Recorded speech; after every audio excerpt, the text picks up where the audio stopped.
Good morning, good afternoon to all of you joining us from very different parts of the globe for this Find Your Host Institution in Europe, Sklodowska-Postdoctoral Fellowship 2025 webinar.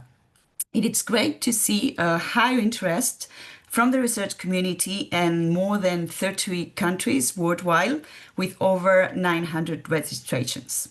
So to begin with, please let me introduce some of us today who are going to be moderating the session, and we'll give the floor to the different host institutions in Europe that will present their hosting offers to you.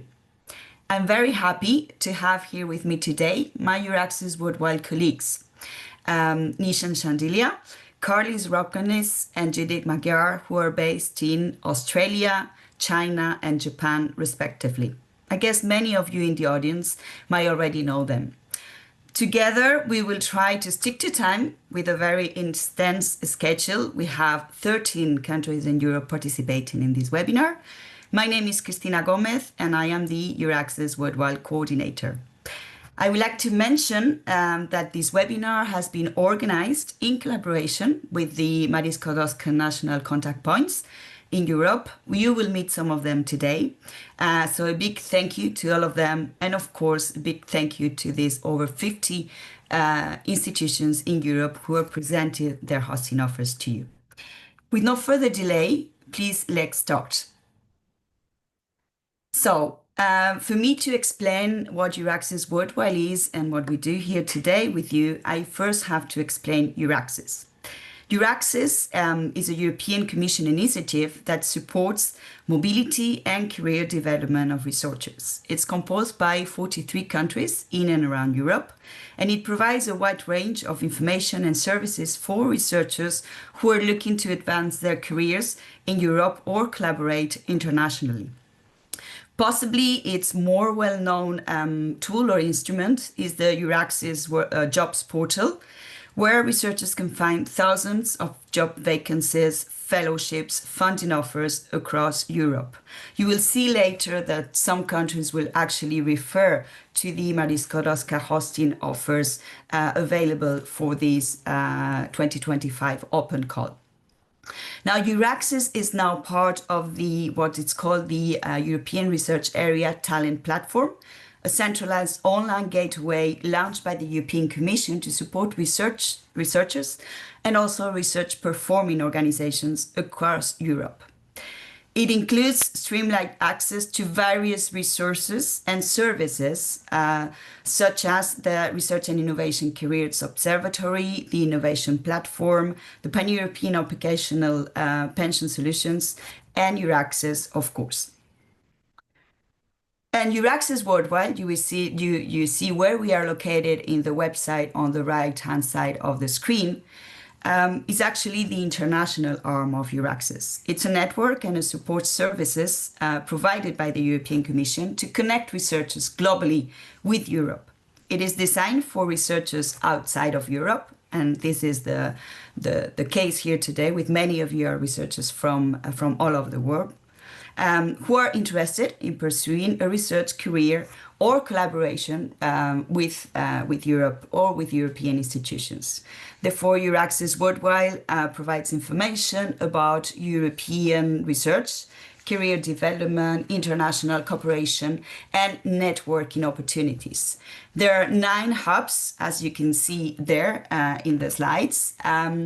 And they operate in key global regions. Those include ASEAN, Latin American and the Caribbean, China, India, North America, covering also Canada, Japan, South Korea, Australia, and New Zealand.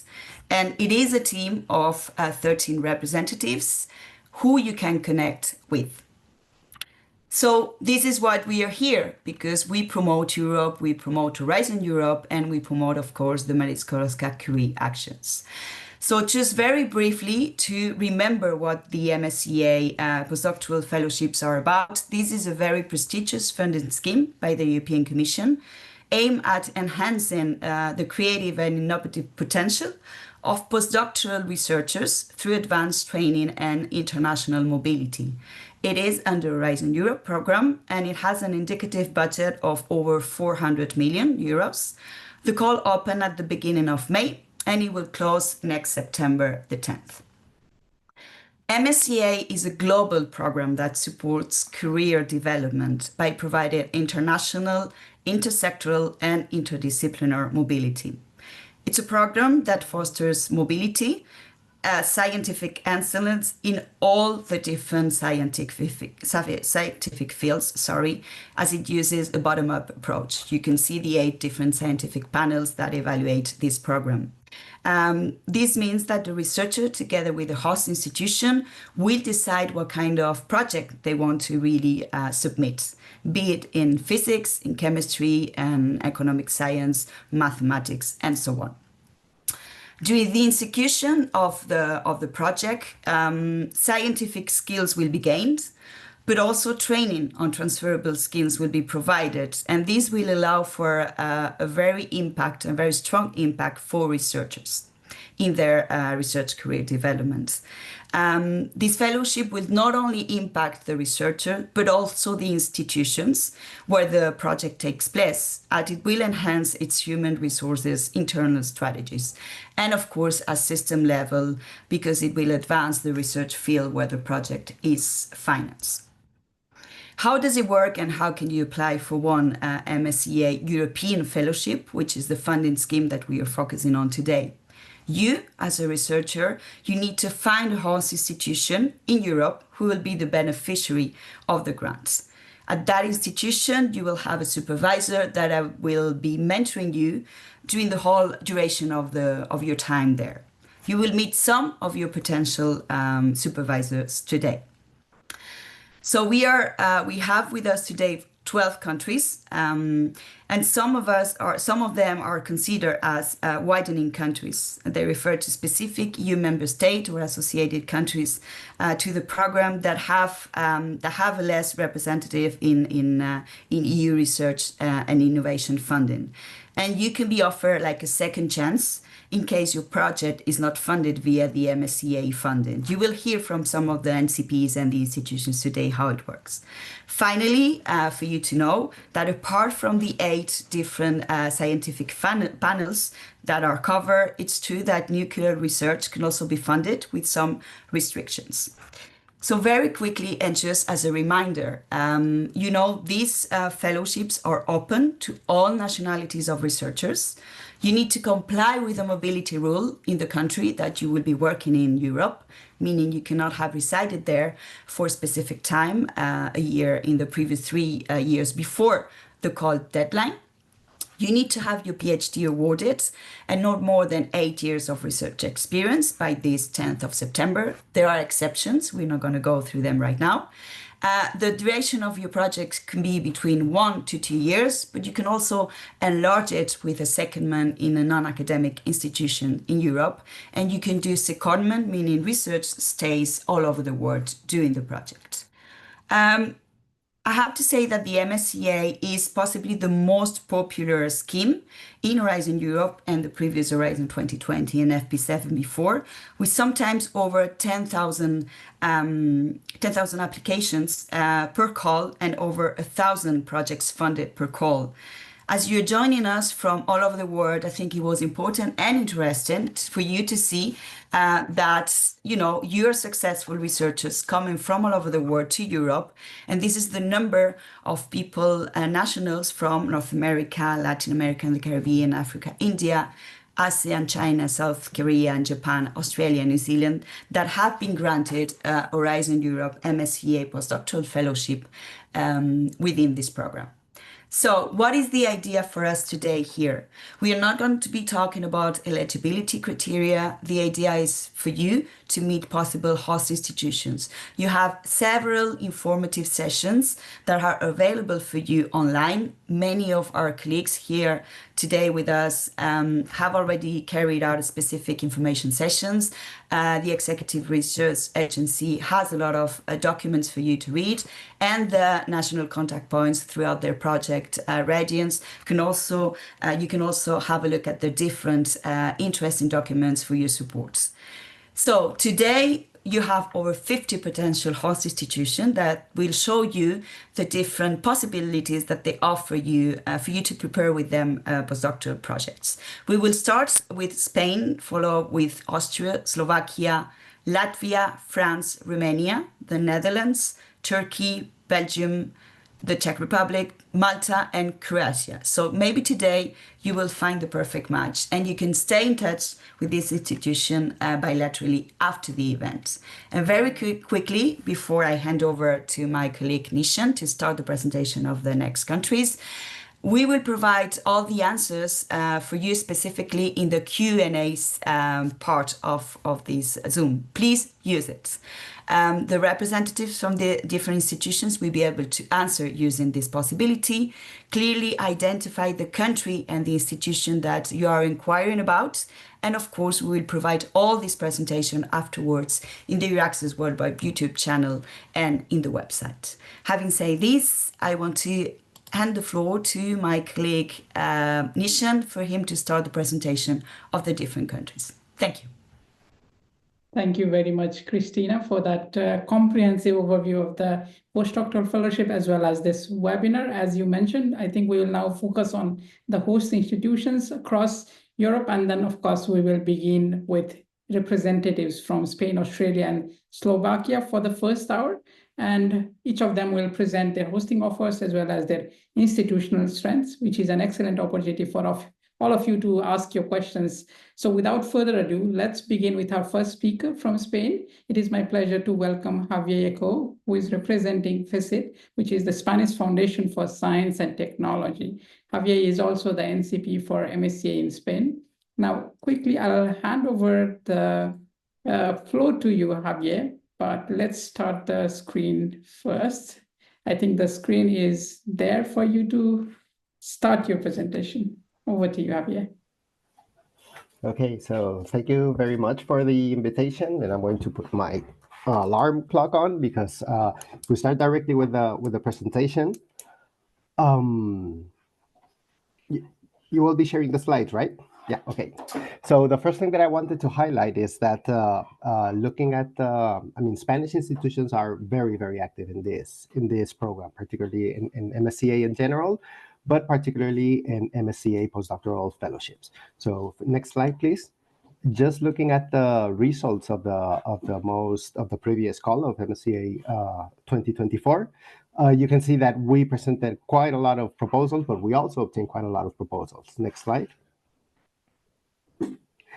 So actually, we got 221 funded PEFs in 2024, which meant that we were the first country within the EU27, within the European Union. And basically speaking, in terms of a success rate, and next slide, and also the distribution among the different panels, we basically not only participate a lot, Spanish institutions not only participate a lot, but also they perform basically, let's say, in the average numbers that you would expect in MSCA. You have there a list of the top awardees of this 2024 calls, but we will be focusing on several institutions which have made the effort of putting together specific expressions of interest, looking for postdoctoral candidates to prepare proposals for 2025. And it's going to be a lot of information. You will see it's very heavy slides, but as you will be receiving afterwards the presentations, you will be able to browse around with all the information that have been put together by all of these institutions. So next slide, we are going to be starting with one of Spain's oldest university, located in the beautiful city of Salamanca. It's the University of Salamanca, dating back from the 13th century, a medieval university, which of course is generalistic. They have quite a significant experience in MSCA. You can see there a few examples of projects that they have obtained recently, not only of PF, but also co-fund postdoctoral projects. And basically they are offering expression of interest in any of the research slides, which you can browse through the link that has been prepared there. In case you are interested in any of these possibilities, you have the service of the European Project Office and their contact there in order to facilitate the connection with potential supervisors if you find a hosting group which is aligned with your expertise. Next slide. From there, we move to one of the universities that we will be seeing today from the region of Andalusia. In this case, it's the University of Jaén. It's also a university with a significant experience in being awarded with MSCA-PF. So you can see there links to projects that have been previously funded, and also specific hosting offers that have been prepared by research groups in specific areas such as chemistry, information science and engineering, and environmental and geosciences, social sciences and humanities. But also on top of that, you have a link basically to the different research departments that are currently ongoing and active within the university. So if you actually find anything which is of interest, again, you have the contact of the International Project Office there, which can help you facilitate the connection with either the published hosting offers that you can find on their website, or any other research department that you find within the university. You can see there that apart from that, they are active in supporting the applicants in the preparation of the proposals. So if Jaén, the University of Jaén, sounds like a suitable destination for you, please don't hesitate to contact Nieves Muñoz. Next slide. We still remain in Andalusia. In this case, we go to Sevilla. Probably it rings bells to many of the people in the audience. So if you like sunny weather, if you like good food, and you're interested in flamenco, apart from having a wonderful and high-level postdoctoral research experience, this could also be a destination for you. It's a university which is also very successful in obtaining MSCA postdoctoral fellowships. You can see there that they have obtained 22 in the previous calls of Horizon Europe. They offer a very significant amount of support in the preparation of the proposals. So they have coaching and advising programs. And like in the case of Jaén, you can browse through the different departments, research departments that are currently active within the university. But particularly in this 2025 call, you have expressions of interest from the departments of stomatology, from applied physics, from pharmacology, from organic chemistry, nursing and physiotherapy, medical physiology, and physical education. But like in the case of the previous slides, you have the contact of the International Project Office in the slide. So if you find or you are aware of any other research group apart from these ones, which could be a suitable host for your postdoctoral fellowship, please don't hesitate to contact them. So next slide, please. We go now to Madrid. To the oldest and largest university in the region of Madrid. It's the Universidad Complutense. Also, a very, very experienced university in MSCA program. So you can see there that more than 40 MSCA individual fellowships and postdoctoral fellowships awarded along the last 10 years. You have several examples there that you can browse in Cordis, and you can see that they are from very different fields of knowledge, from history to photoactive metal organic frameworks, and also to physics, and well, very varied. You have more than 250 hosting offers currently collected by within the university that you can browse through a specific link that you find there in the slide. And you will count with the support of the European Office of Research and Development, which supports the applicants with specific guides, with specific documentation, and also with proposal review services for any of you who prepare a proposal with Universidad Complutense de Madrid as a host. So next slide. And from a very successful university to yet a very, very, very successful university, again in the region of Madrid, in the region of Andalusia, I mean. This would be the University of Granada. You can see that they have quite an amazing track record of proposals awarded along the first years of Horizon Europe, with almost 50 projects being funded since 2021. And this year, they have also collected a number of specific hosting offers, which cover basically all fields of science, all the panels awarded. Currently, when they prepared this slide, they had 77 expressions of interest that you can consult in the website, which is specifically dedicated for this. And this is part of the services that the Office for International Projects offers to any potential applicant of Marie Curie. You can see there they also, apart from facilitating this contact with potential supervisors, they also prepare workshops for writing the proposals. They also offer reading and mentoring services, and they also offer quite a number of documents and resources based on the successful applications that they have obtained already. And all of this basically to support all of any potential candidate interested in going to the University of Granada to implement their MSCA-PF. So next slide, please. Now we're going to go to Catalonia, to the north, let's say northeastern part of Spain in the Mediterranean coast, near to the Pyrenees Mountains. First, we go to the Institut de Investigación Biomédica de Girona, in the city of Girona in Catalonia. And here, what they are looking for is for postdoctoral researchers interested in integrating into multidisciplinary teams of researchers and clinicians, and basically following experimental and computational approaches. And particularly, there are two expressions of interest of two high-level research groups currently active in the center. On one hand, we have the Integrative Systems Medicine and Biology group, directed by Dr. Jordi Maineris Perxax, who is looking for potential postdoctoral researchers interested in relationship of the gut microbiome with different things, with depressions of anxiety, with Alzheimer's, with cognitive declines, with food addictions.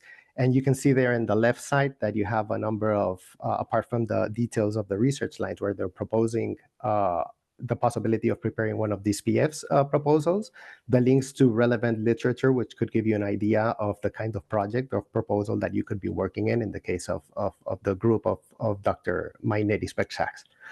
On the other hand, we have Dr. Olga Tura-Theide from the Translational Research Group on Cardiovascular Respiratory Disease.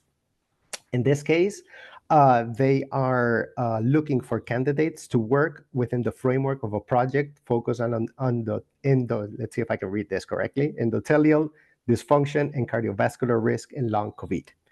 So they are more than open to discuss any kind of research topic within this framework.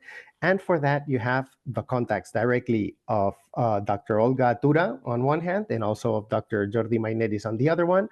But you also have the contact in the bottom of the slide of the international office, which can help you also with a number of services on the pre-award phase and also on the post-award phase. And next slide. We stay in Barcelona and also another research center. I mean, we stay in Catalonia and another research center, but in this case, it's Hospital del Mar in Barcelona. In this case, what we have is a hospital active in research, and particularly in the research lines that you can see there, biomedical informatics, cancer, epidemiology, public health, neuroscience, translational clinical research. And you have a number of projects that you can also check there with the potential supervisors. And most importantly, again, a nice portfolio of support services for any postdoctoral researcher wanting to prepare a proposal hosted in this research center. They offer startup meetings. They have quite a number of ad hoc resources and documents. They have proposal editing services, mentoring, and they support basically with the preparation of the project. So next slide, we go back to universities and we go back to Madrid. Previously, we were in the oldest one, and now we go to the youngest public university, but youngest doesn't mean small. We have 5 campuses. We have more than 45,000 students participating and more than 143 research groups active in the university. They're also EURAXESS members, so they can provide support with mobility issues, and they also have the HR Excellence Award, which highlights that their HR practices are aligned with the Charter and Code of with the Charter of Researchers and the Code of Conduct. In this case, they have collected 41 specific lines of research which are offering expressions of interest for this call.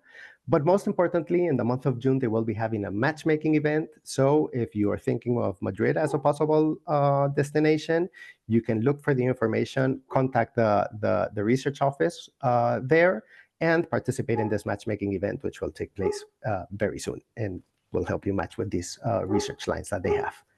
Next slide. We have now the University of Santiago de Compostela, also in the, in the region of Galicia. So now we're in the northeastern part of the Iberian Peninsula in the Atlantic coast. And in this case, I highlight, or we have received the highlights, the expressions of interest of 3 research centers which are connected to the University of Santiago de Compostela. You have the Center of Research in Molecular Medicine and Chronic Diseases. You have the Inter-University Research Center for Cultural Atlantic Landscapes, and you have the Institute of Psychology of the University of Santiago de Compostela. You have there all the specific research groups that have made expressions of interest for this call, and you also have links to these expressions of interest in the website. So next slide. Without moving away from Galicia, we also have the second of the 3 universities that we will be seeing from this region today. It's the University of Da Coruña. In case you don't know it, Coruña is a city with a maritime history and a maritime legacy and unique cultural charm. They have collected, like the rest of the institutions, a number of around 20 expressions of interest, of basically covering also all scientific panels. You can access them through that QR code that you have available in the slide. And again, I would like to highlight the specific support measures that they will be offering to the candidates. They offer a number of services, let's say on the pre-award state for the preparation of the proposals, including writing workshops, but also they are quite active in supporting on the post-award phase for those who have obtained the funding. And my alarm clock has sounded, but I'm almost finishing. So next slide. We have a research center also in the northern region of Madrid, in this case in the Basque Country, in the region of Vizcaya. And you can see there that it's a center which is a collaboration of the Basque University, the Basque Country University and the Spanish Research Council, which is focused on physical and chemical processes underlying biological and diseases. And this is a research center with cutting-edge infrastructures and facilities. And you have there the fields or the lines of research in which you could try to include a postdoctoral, a PF proposal. Next slide, please. University of Malaga, and I'm getting to the end now. In the case of the University of Malaga, would be another university in the region of Andalusia, in this case in Costa del Sol, probably also ringing some bells. And like in previous cases, they have collected several specific expressions of interest that you can explore through the links provided, but also you have access to the research portfolio of the entire university and the contacts for the European office, which can support the preparation of these proposals. Next slide. Mediterranean coast, in this case, near Valencia, Universidad de Alicante, and again, a generalistic university with a track record of success projects funded that you can explore through the information provided in the slide, and basically covering all knowledge areas. A number of research lines which are highlighted for this 2025 call that you can see there in the right side of the slide. But again, we invite you to contact the International Project Office, and you have the emails available in the slide. First, to inquire to make the match with a research line, but also to get informed of the very wide portfolio of services provided to applicants and beneficiaries of MSCA. You can see there that they have they facilitate the connection between fellow and supervisor, administrative support, proposal drafting, and also on the post-award phase, everything that has to do with the management of the project. And last but not least, final slide. the third university of the region of Galicia, and also connected with the very active and high-level research centers that exist in connection with the Galician universities.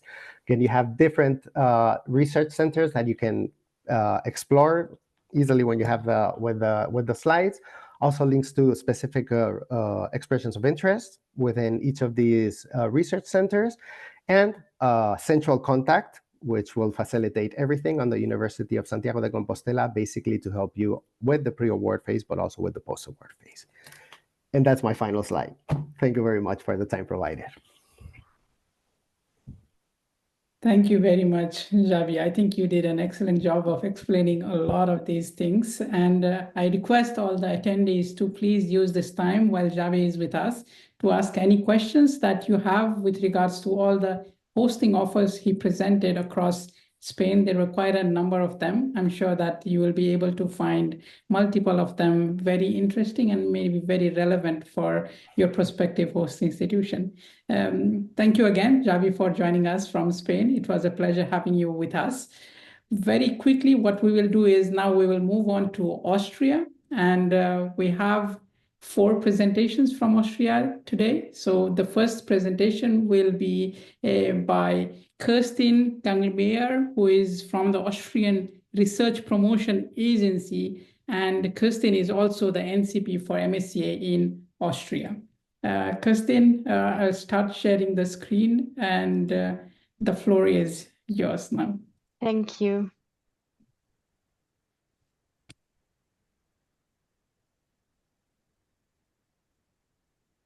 Okay, thank you.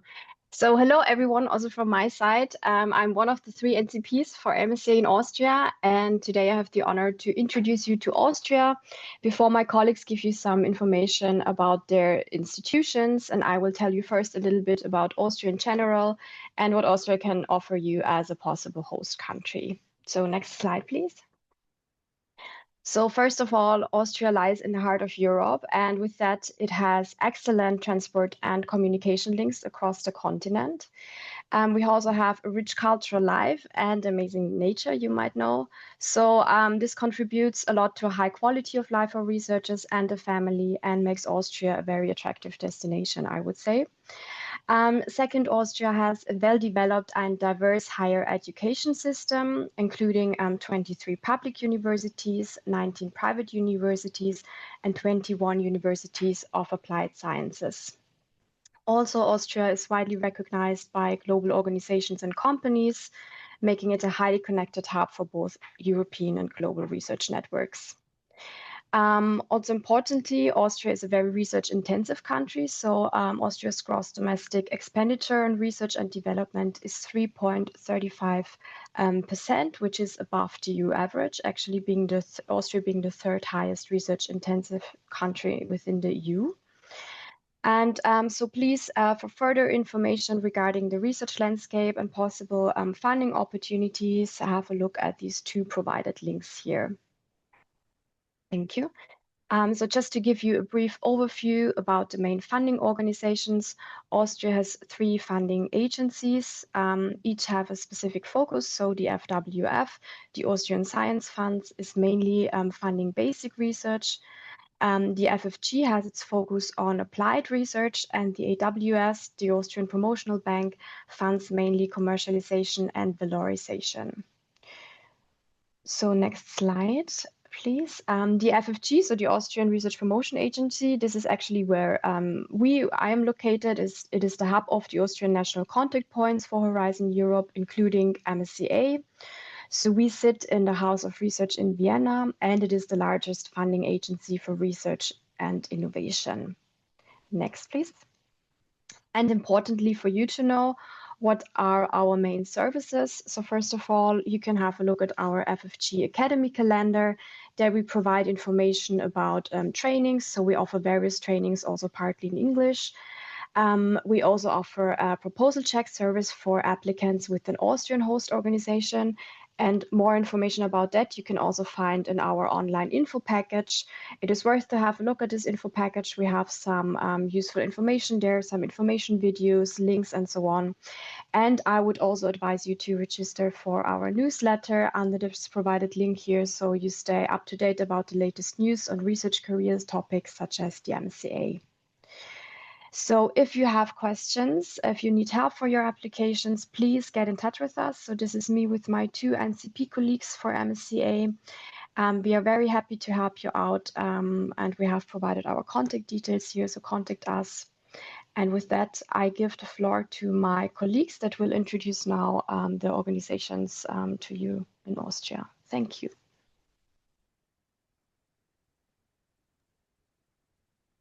Thank you very much, Kirsten. That was very smoothly and swiftly done. I think that gives us a perfect segue to now invite Bedana. Bedana is from the Australian Academy of Sciences. Bedana, the floor is yours. I'll share my screen again so that you can begin with your presentation. Thank you. Hello from Vienna. This is my cordial invitation to choose the Austrian Academy of Sciences as your future host institution. Next slide. I will guide you, next slide, to the Academy as an institution, explain a bit about our open call for expression of interest, and present you the support services we have in operation. The next slide, please. Austria is the largest research performing organization in Austria, and it is composed of a very international community, whereas 72% of the postdocs are international. Our mission is to promote science in every way. We do so by fostering innovative basic research, endorsing interdisciplinary exchange, and thereby also promoting progress in science and society. Next slide, please. Our 27 institutes are located in 5 cities all over Austria. And next slide, they are dedicated to, next slide, please, archaeological research and classical studies, Asian studies and social anthropology, historical sciences and cultural research, social sciences, the life sciences, maths, physics, space research, and material sciences.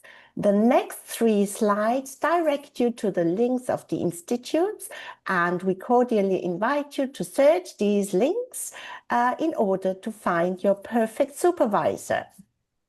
Next slide, please, which is, next, please. Next, please.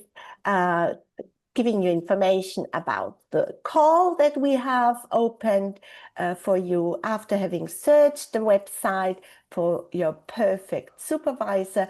Please do fill in the template of Marie Sklodowska-Curie, which is interlinked in this link, and fascinate us and our supervisors by a short video recording of a maximum of 60 seconds. Next slide, please. How does the process look like?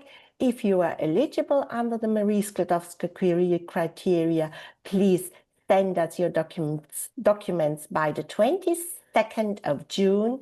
We will inform you about being chosen, being selected, of applying with the Academy by mid-July latest. If you are selected, then next slide, please, you will develop your proposal with your supervisor and be supported by our grant services expert. We provide consultation, proposal check, and individual feedback training. At the moment, we are hosting a 3-day proposal writing workshop, but the slides will be provided to you and give support in many other ways. The deadline of the call is the 10th of September. However, for the internal clearance at the Academy, we cordially request you to send in all your proposal draft and documents no later than the 13th of August, which is our internal deadline. In return, we offer, next slide please, an inspiring academic atmosphere, top-class infrastructure and facilities, access to global networks, collaboration with other academies, as the Academy of Sciences is also a learned society, university and industry. We provide training and support services, as well as career development guidance, and offer a second funding chance if you are awarded the Seal of Excellence, together with attractive salaries 14 times a year and flexible working hours. Next slide, please. We also offer internal funding programs, a mentoring program, and our welcome service will help you with all visa and immigration, tax issues and the like, and German classes as you make it to the academy. Next slide, please. We offer the European Charter of Researchers and, of course, gender equality and diversity. We are a member of the EURAXESS, the fantastic EURAXESS services, and we look for, next slide, for the brightest minds, your innovative ideas. Next slide, please. Exchanging know-how with you, fostering your talent, boosting your careers, and most of all, we look forward to meeting you very soon in Vienna or any of the other locations all over Austria. Next slide. So please become a part of us and express your interest in Maria Sklodowska-Curie Fellowship at the Austrian Academy of Sciences. We remain here to answer all your questions, and thank you for being part of this EURAXESS community today. Thank you very much, Vedana. I think that was very clear and very concrete on your part. Thank you very much for explaining. Let's get back to the last presentation from Austria, which is from Elena Morrison from University of Vienna. Elena, I'll start sharing my screen so that you can begin with your presentation. Yes, the slides are up. Can you hear me? Yes. Yeah, okay, great, thank you. Hello, everyone. My name is Elena Morrison, and along with my colleague, Stefania Bennington, we work primarily on the Maria Sklodowska-Curie Postdoctoral Fellowship Program at the University of Vienna. Next slide, please. The University of Vienna has been around for a long time, so I won't go into too much detail about the university as a whole, but just some facts for you. The number of students: 85,000 students and 7,500 academics working at the university. We also offer 187 degree programs. Next slide, please. And here you can see an overview of all the different areas that we do research in. It's probably easier to list what we don't focus on. So engineering and medicine, those are handled at other universities in Vienna. But everything else you can find at the University of Vienna. So next slide, please. So how the application process for a fellowship works at our university. We run an expression of interest. So once you have the slides, you'll be able to access our website, and there we have a list of supervisors who are interested or who have expressed interest, in hosting a fellow. Once you find someone whose research area aligns with yours, you can send them a CV and a description of your project. And then you and the supervisor discuss the nitty-gritty of the application process and the research field, and the supervisor then decides if it's something that they're interested in working with. So our official expression of interest program actually closed, but that doesn't mean you still can't approach researchers. So the information is all still available on the website. So you can still look to find the information there and approach someone who meets your research goals. If you don't find anyone in the supervisors list who matches your research interests, you can always also look within the university itself and approach someone. The one aspect that we don't assist with at the university is helping you find a supervisor, other than making the list available. So it's up to you to find someone who matches your research interests here. What we do provide is extensive support for all of the applicants. So once you do confirm that you'll be doing a fellowship at the university, we have a whole information package that we'll send to you, outlining everything that you need to do to write a successful proposal. We also do an online masterclass for applicants over 2 afternoons. We go really into detail about all aspects of the proposal and what to address. So then over the course of the summer, you and your supervisor will work on the application. And then closer to the submission deadline date on the 10th of September, we have deadlines on the website that are available, but we'll do an in-depth proposal check for you and give you feedback about your proposal in areas that perhaps need improvement. We also offer a few online question and answer sessions. If there's anything that you're not unsure of or have a question about, then we're happy to answer those questions then. But we're also happy to answer questions at any time. So you can also feel free to email us while you're preparing everything if something is unclear. So as I mentioned there, the deadline for the EOI has passed, but you can still contact people at the university and ask if they're interested in supporting your application. Okay, so next slide, please. So why apply with the University of Vienna? Kirsten already mentioned the great reasons to come and live in Austria. Vienna specifically has been rated as one of the best cities to live in a ranking for the 10 straight years, I think now. So it's a very nice city to live in. The university itself, it ranks at 11th in the most international universities in the world and is one of the top ranked universities in another university ranking. We are Austria's largest research and educational institution. And so we have extensive state-of-the-art facilities and research infrastructure that'll be available to you if you choose to come here. Specifically for fellowships, since 2020, our success rate has been improving continually, which is great to see. So we tend to also be more successful than the EU average. We also host the highest number of postdoctoral fellows in Austria.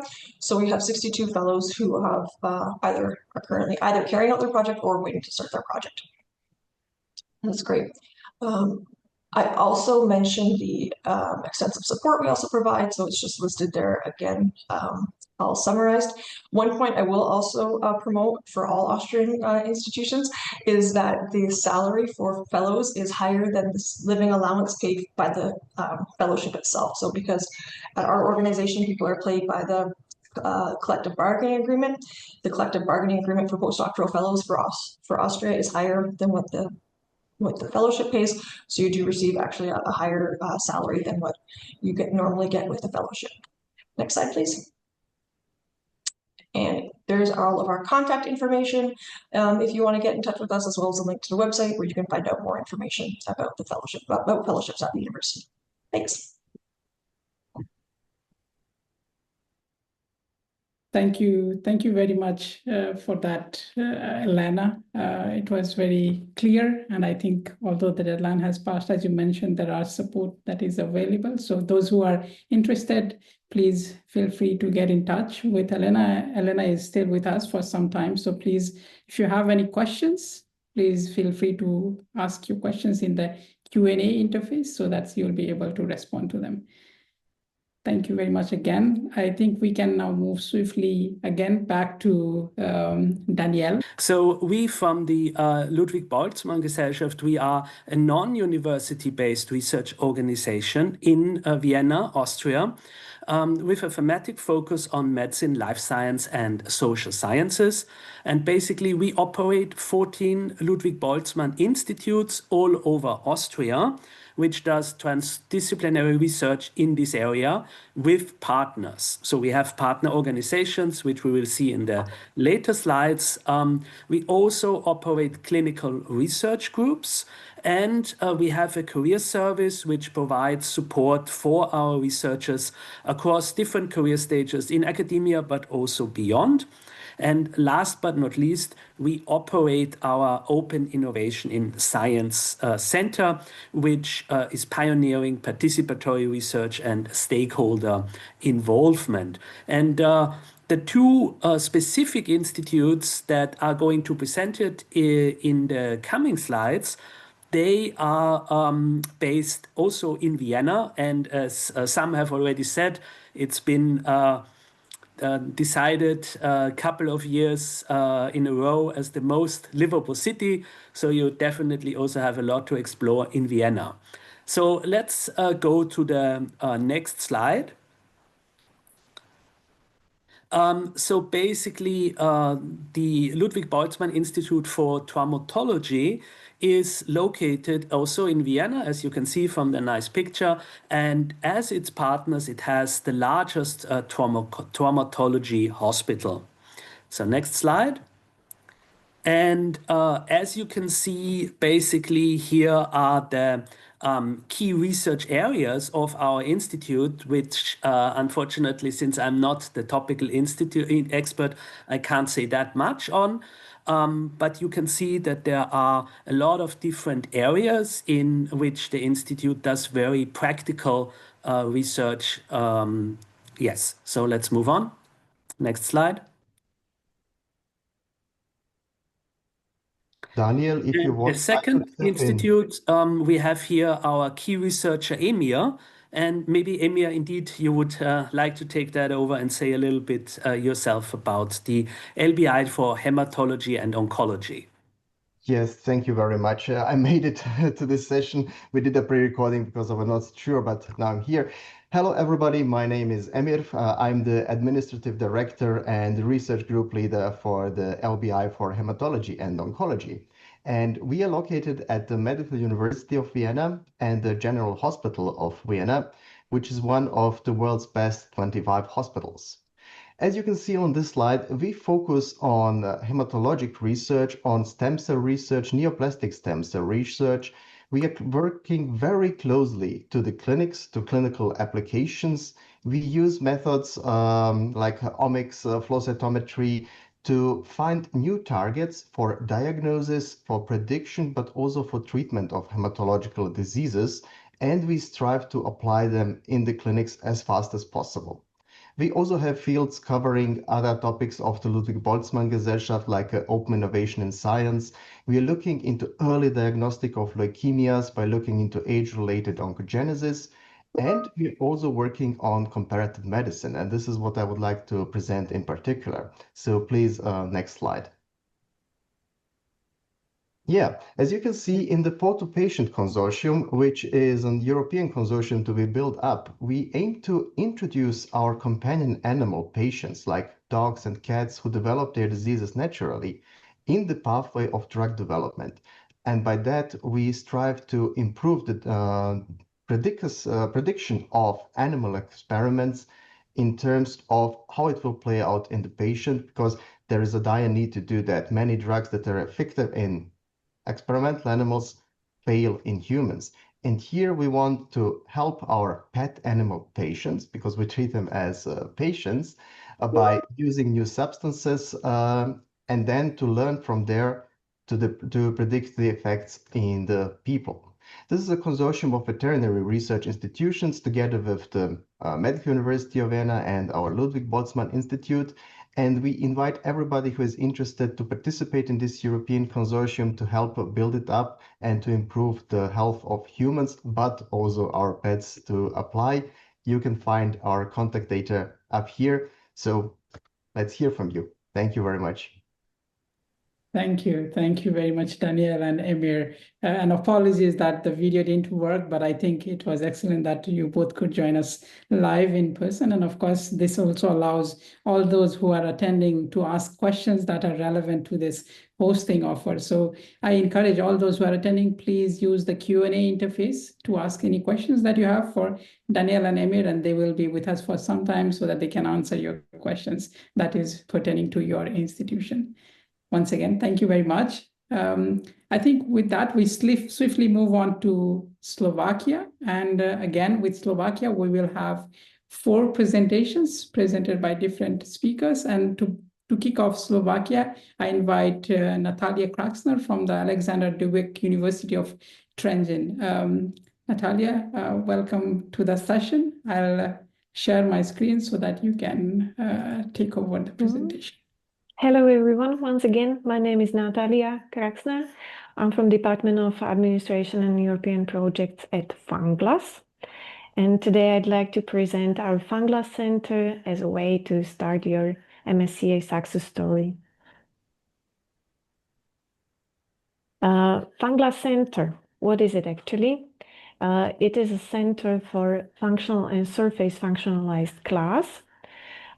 We are concerned primarily with basic and fundamental research. We do training. We do have a doctoral program in chemical engineering and technologies, in study program in organic technology and non-metallic materials. And we are involved in applied research and intersectional collaboration. Fanglas was established as Center of Excellence, and only after a few years we have been evaluated as one of the success stories and have ambition to become one of the leading scientific experts in the field of glass. We are located, next please. We are located in Trenčín in Slovakia.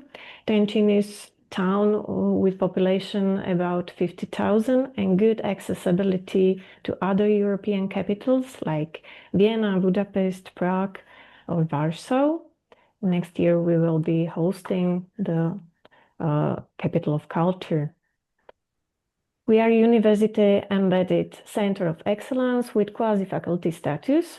Our research agenda is supervised by leading experts in the field of glass and ceramics research.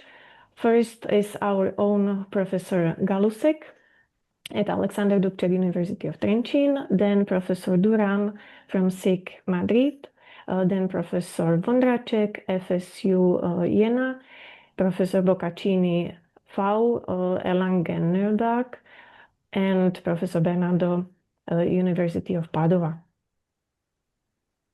We have 6 research departments supported by Department of Administration and Project Office. It is Department of Biomaterials, Department of Coatings, Functional Glass, Glass Processing, then Villa Department, and Department of Glass Analytics.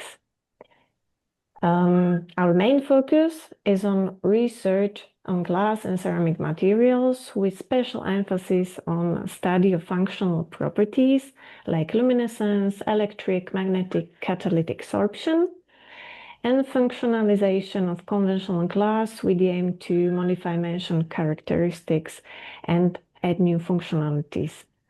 The special topics matched with respective department you can see in the table. Next, please. So, how could Fanglas be the right way to your success story? In last 8 years, our small group managed to prepare and coordinate projects in amount over 35 million euro through competitive grants, and currently we have 4 active Horizon Europe projects. Next, please. We believe that good proposal starts with a close collaboration between researcher and hosting institution. And there's a reason why we'd like to invite you to visit us in Trenčín to make the story of your proposal clearer. You will get access to senior researchers, to the state-of-art research facilities and research administrators. We can also provide access to network of attractive secondments, and you can take advantage of the grant proposal services and our project management team with know-how how to prepare and coordinate large multinational research projects is here to help you with your proposal.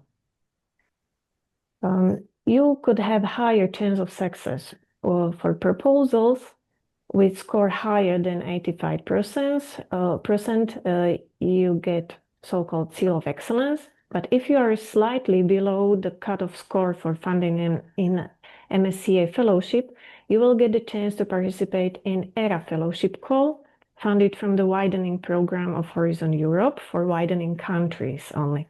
And Slovakia is among these widening countries, so you can use this. Also, the high impact could be the contract extension. The reason is that we are seeking new talents and want to support the full implementation of the project. and we want to maximize its impact. So we can offer a contract extension for 2 years to your MSCA grant. And also we can offer state-of-the-art research infrastructure, which was renewed and inaugurated 2 years ago. More details on equipment you can see on our web page. So then have a look at it. And last but not least, our community is international. Next slide, please. Next. Thank you. Our community is international. We have team members from 16 countries, and women make up 47% of all staff. We have around 70 researchers and administrative staff and around 36 PhD students. Please stay in contact with us, keep in touch. Our contact is on next slide. Thank you. And you can also find more about us on our webpage, fanglass.eu. Thank you very much for this opportunity to present our center. Thank you. Thank you very much, Natalia. I think the last slide on the international component of your institution was really excellent to see. And I think the audience today is really international across continents. I think you will see that there is a lot of interest as well when they will be getting in touch with you, not just today, but maybe in the future as well. Thank you very much for joining. Thank you. I think we will now swiftly move on to Professor Subhada Bopika-Magi, who is from the Slovak Medical University, Bratislava. Subhada, the floor is... Thank you very much. Thank you very much, Nishant. And thank you, Christina, for all the practice and everything. So I am myself a supervisor and researcher, and I head the Institute of Laboratory Medicine for the Slovak Medical University. So I will tell you something about the university, about myself also, so about our research. So please, the next slide. Okay, the Slovak Medical University is highly specialized and it's a bit unique. We are involved in national and international activities, and these activities are directly linked to clinical practice, and even the research is related to clinical and applied and also translational research at a professional level. And our university is directly linked to hospitals. So we teach and train, and we teach and train doctors, dentists, secondary healthcare professionals, nurses, X-ray specialists, midwives, paramedics, public health students in the form of undergraduate and postgraduate studies. And we also supervise and train not only medical students, but also natural and biological science students who do MSc and PhD in collaboration with different universities. And we also, these students usually stay on even for postdoc research. The next slide, please. So we are involved in research because we have a specific background. We were once the research institute of the Ministry of Health. So we have an unusual character. We are the only university of the Ministry of Health of the Slovak Republic. So in addition to our our university has specialized personnel. That means we have doctors, nurses, dentists, scientists oriented in biological and natural sciences. It is this complexness which makes our university very competent, and we are experienced in natural international cooperation with European Union countries and outside the European Union. The next slide, please. So because I represent and because the positions are open in my institute, we come in under the Faculty of Medicine, and we have a number of national reference centers. So the faculty has different institutes and departments and clinics, and we are the actual research laboratory medicine. Yes, so the national research reference centers, they are related to viral hepatitis, identification of enteric viruses, HIV/AIDS prevention, prion disease, slow viral neuroinfections, and also we have a collection of pathogenic microorganisms. So you can choose to study some specific bacteria, mainly they have the bacteria, and also for dioxins and related compounds. The next slide, please. So we are, these are the different sections or labs of this institute, and the positions are open in the enterovirus lab, that is in fact my lab, and in collaboration with the immunology and immunotoxicology lab. So, and of course, we collaborate with each of the other labs in case there is some interest in combined interests that also will be interested in modifying. So can we go to the next slide, please? So what we believe is teaching has to be modified, innovated, and should be upgraded. So we allow, if you want to get some teaching experience, you can do that also, or give some lectures or presentations, which will help you not only the research, but and also which will help you in improving your CV, and also we encourage publications. So our motto is to keep up fast with the modernization of diagnostic techniques, molecular or other methodologies, using methodologies. So this is how we interact. So this is research for some private companies like, let's say, vaccines or pharmacy.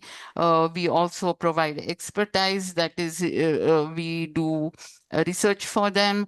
We are highly involved in teaching, and the national reference centers, they have their specific they have their specific aims. We diagnose or resolve disputed cases. Then also we have preservation of standard stains. If you want to work on some of the stains, of course, you will have to write to me. My mail is at the beginning of this presentation. And also we do epidemiological analysis and development of modern diagnostics. We have a polyclinic, so we do diagnostics also based on insurance basis. So the next slide. These are some pictures of our labs. On the right upside corner, you see the virus, enteroviruses. So we have an animal house. So we are involved in translational medicine. It is at biosafety level 2, 3.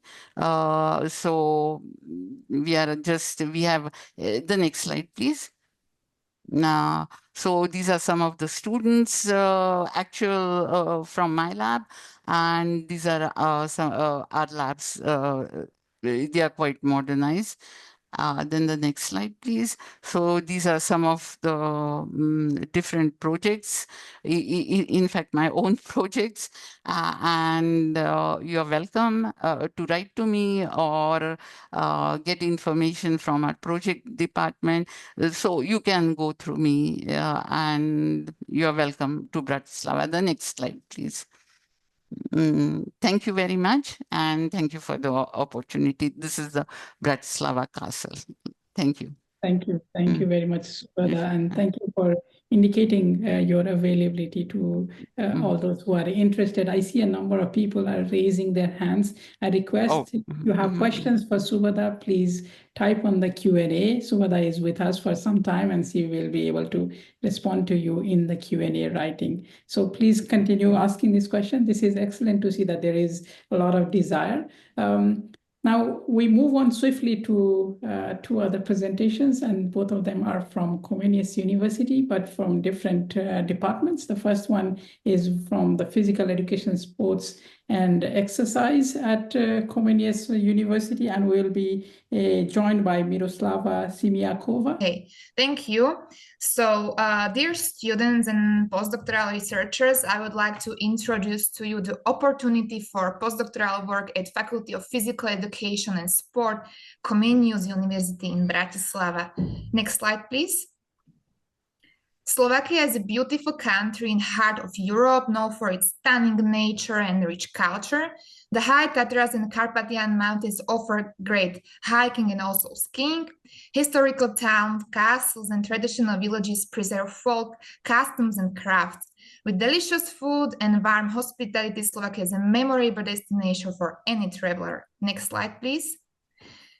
Bratislava, the capital city of Slovakia, is a lively city on the Danube River, known for its charming old town, colorful historic buildings, and vibrant atmosphere.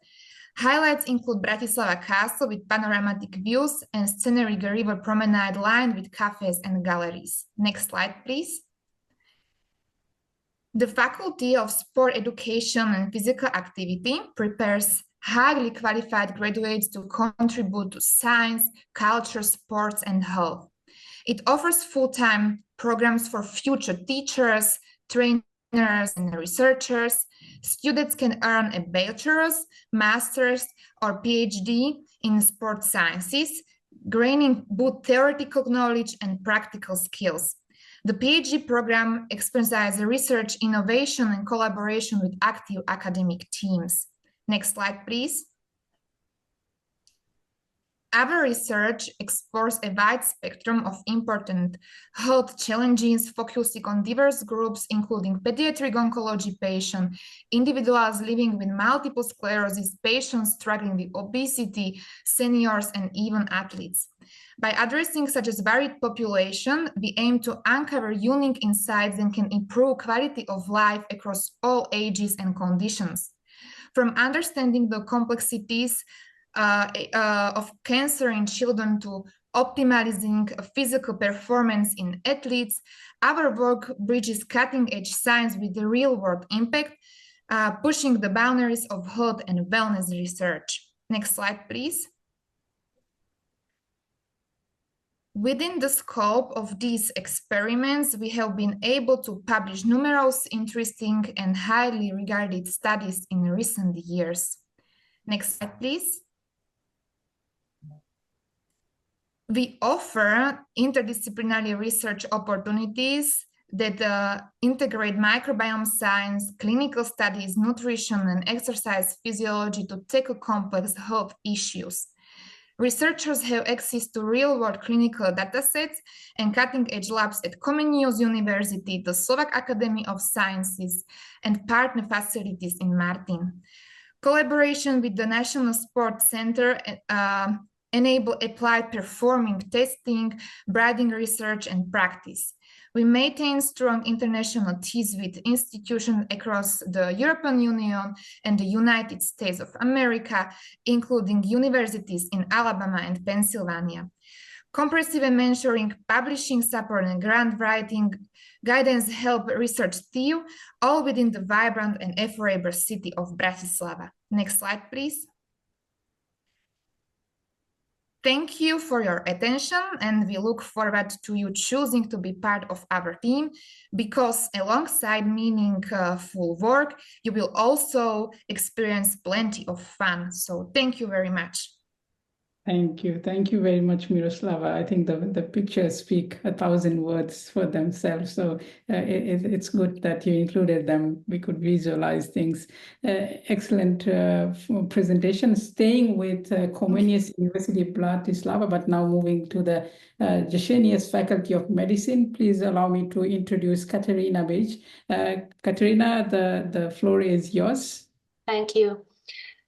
Hello, everyone. Again, it's my pleasure to introduce Comenius University to you and show you the possibilities which my faculty can offer. My name is Katarina Bace. I am a project manager at the Ješenius Faculty of Medicine in Martin.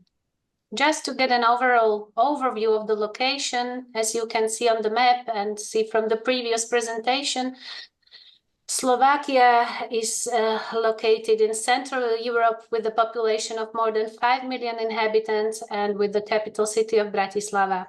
The Ješenius Faculty of Medicine is located further north, approximately 250 kilometers northeast of the capital. Next slide, please. In total, Comenius University has 13 faculties and offers the widest selection of study programs at 3 levels of study. My university is also a research institution which supports numerous domestic and international science and research projects. This allows many students and employees to participate in top research activities. The Ješenius Faculty of Medicine offers the possibility to study general medicine, dentistry, and non-medical programs such as nursing, midwifery, and public health. For almost 35 years, international students have the possibility to study general medicine in English. 10 years ago, the faculty opened a new biomedical center equipped with the state-of-the-art technologies. The Biomed Center combines the power of medical science and clinical practice. The newly established National Biobank for Cancer and Rare Diseases helps patients to get better treatment and personalized therapy. And there's much more. Next slide, please. Our faculty is implementing a Horizon Europe project from Digital Europe program. It's called TEF Health, Testing and Experimentation Facility for Health, AI, and Robotics. The consortium consists of 52 partners from 9 countries and supports modern AI programs and the development of robotics in healthcare, experimental development and testing of AI solutions in large and sustainable real environments. Next, please. There is a video. If you can click on the video, it doesn't work. Okay. That's okay. The cardiothrombometabolic group focuses on clinical and translational research. The researchers work on long-term antithrombotic therapy of acute coronary syndrome and atrial fibrillation, diabetes, type 2 obesity, and long-term antithrombotic therapy, diabetes, type 2 related and obesity related chronic heart failures, acute decompensated heart failures, modern echocardiography, and the complex management of obesity patients to prevent cardiovascular complications. Next, please. The research group for translational cancer research focuses on pathogenesis and biology. It identifies the targets for cancer predisposition, early cancer detection, therapy prediction. The methods that are used are NGS, comparative genomic hybridization, droplet PCR, microarray.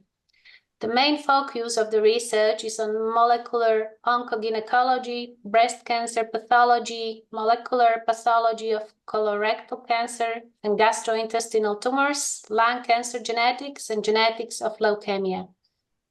Next, please.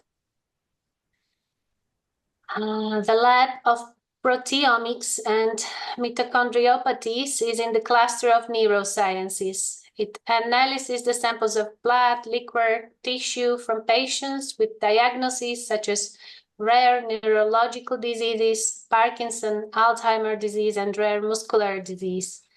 The results are processed by computational integrative omics analysis, proteomics, metabolomics, and genomics, which goes in hand with technologies stated.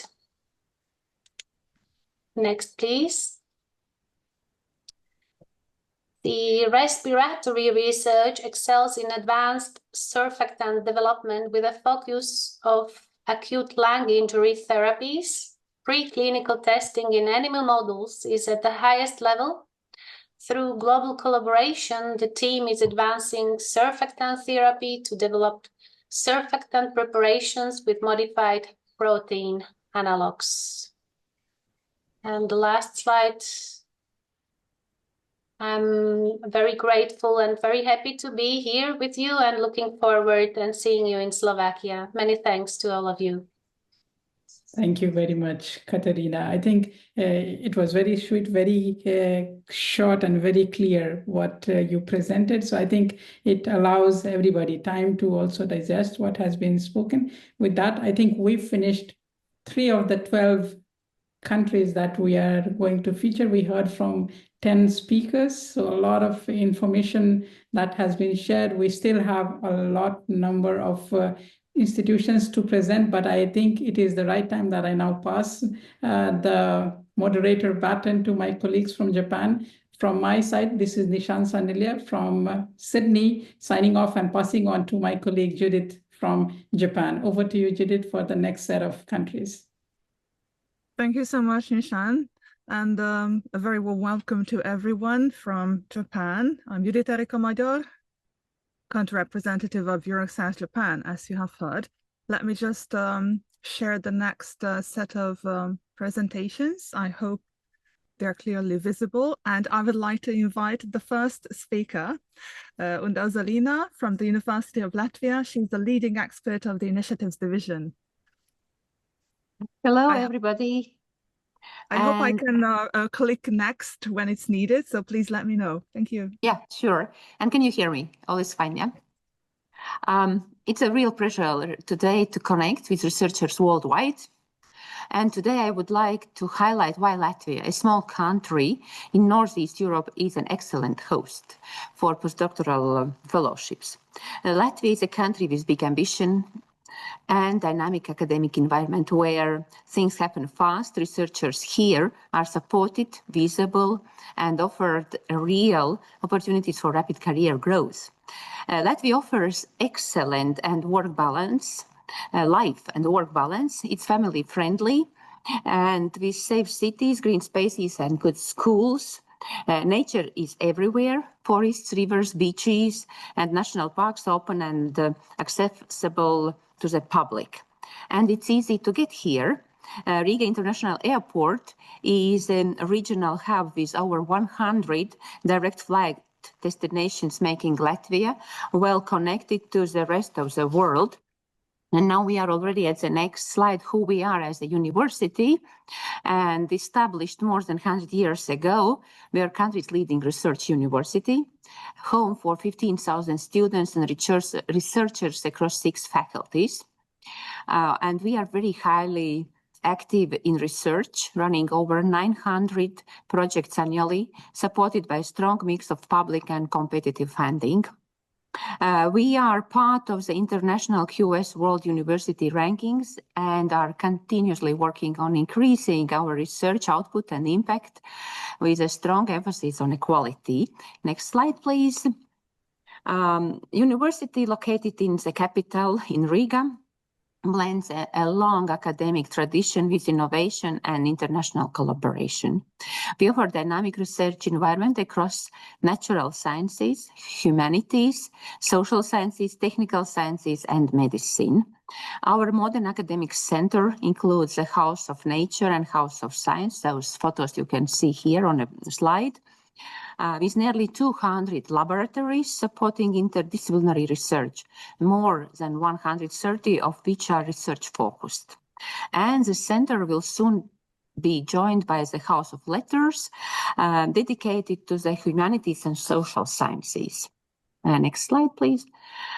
Our team provides hands-on support throughout the application process, from finding a suitable supervisor to developing your proposal. You can even apply for travel funding, visit Riga, and work on development of your project in person. As Latvia is a widening country, your application also qualifies for ERA fellowship, and if needed, there is a possibility to resubmit your proposal to national level support teams. Next, why choose us? Yeah, it's maybe your next research step could be here with us. And if you have questions, ideas, or just want to explore possibilities, don't hesitate to reach out. I'm Undu Ozoliņa, your contact person, and I'm here to help. You are also invited to take part in our summer school in July, a great opportunity to connect with supervisor, fine-tune your proposal, and discover why Latvia is an inspiring place to build your research career. And my final slide would be then, we invite you to explore the wide range of available research topics, and supervisors who are eager to work with international postdocs. You can find current opportunities on the provided link on the screen, and it is already more than 80. But do not feel limited by that. In case you have more ideas, please contact me. And let this be your invitation to begin your MSc journey with us at the University of Latvia. And thank you to organizers and everybody for this opportunity to present our university. And we really hope that somebody of you will have interest about us. Thank you. Thank you for the very thorough presentation. And indeed, it is a journey that scientists are embarking on. We are staying still in Latvia. And I would like to invite Laura Vitola, Senior Researcher at the Riga Technical University Institute of Sustainable Building Materials and Engineering Systems. Please go ahead with the presentation. I hope you can hear me. Yes, perfect. Thank you. Okay, so hello everyone. My name is Laura Vitola. I represent Riga Technical University. And today I will introduce you to more with my institute. And next slide, please. So as my colleague from University of Latvia already told you, Latvia is a great country, right place where to develop science. And I just want to add that we have all 4 seasons. You will have the chance to have great summers, snowy winters, and enjoy also autumn and spring. And yes, next slide. So I represent Riga Technical University, which is the biggest technical university in Latvia. And we are located in capital Riga. We have also some academias out of the capital. And we have our own campus on the island, on the river, right in the center of city. And yeah, you can find out more information if you check the QR code about our university facts and figures. Okay, next please. Our institute is under the Faculty of Civil and Mechanical Engineering. We work with engineering systems and building materials. We have big experience in both of those sides, but I will introduce you to more with building materials. Next. So our research group is doing researches related to high performance cementitious materials, recycling of industrial and agricultural waste and byproducts. We work with ecological and environmentally friendly building materials. We also are developing life cycle assessments team here in the Baltic region. We are developing a learning platform for that. So aside of the science, we are trying to develop the understanding of sustainability and also life cycle assessment. And also we have a connection with companies. We do the validation and real conditions for building materials. So next. In our faculty and especially in our institute, we are very active in media. We are taking part with our research results in podcasts, in TV, and so on. So yeah, this is the place we are trying to give the science out of university next. And we also have a good cooperation with foreign countries, foreign scientists. We are organizing conferences. In this September, again, we will have an international conference. It happens every third year. We gather together more than 100 people from more than 20 countries every time. So yeah, even if we don't have some facilities or equipment, we always have some friends abroad who can help us. Next. So, and why to choose us? We do have quite strong researchers with good profile and track record. So you have a possibility to have good supervisors. They have experience in national and international projects. Exactly in our team, we are strong in geopolymers, sustainable materials, and circular economy. We have, as I said already, quite big international network. In RTU, we have developed supportive mentorship. Even aside from the supervisors, you will have early career researchers who will help you, like me, for example. We have the infrastructure that is needed. In RTU, we have open science platform where you can find all the infrastructure that is in the university. Even our institute doesn't have it. You can go and use it in other departments. We are now working very hard for career development, and I would say this is the right place where you can do that. And of course, we have open research culture. After reorganization, we are working very much to give young scientists to have flexible work and yeah, to help you all as much as possible. Okay, next. Yeah, so if any of you is interested in building materials or other topics that's covered by RTU or our Faculty of Civil and Mechanical Engineering, you are welcome to contact me. And even if that will not be my topic, I will find the right person who can help you. Okay, thank you. Thank you so much. I would like to remind our attendees that the future is definitely for a sustainable future. And as you could see, this university already has a connection with Japan, established international collaboration. So please do reach out to Laura in the future. Thank you so much. And we are moving to France. I would like to say a few words before giving the floor to Chloé Richard, NCP for MSCA in France, and she works at the ministry responsible for higher education and research.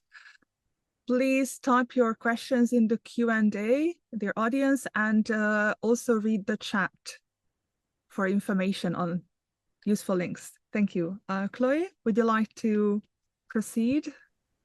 Yes. Thank you for the introduction. So hello, everyone. It's a pleasure to connect with researchers worldwide and to present you the French research and innovation landscape. Should I share my screen or do you have the... Okay, thank you.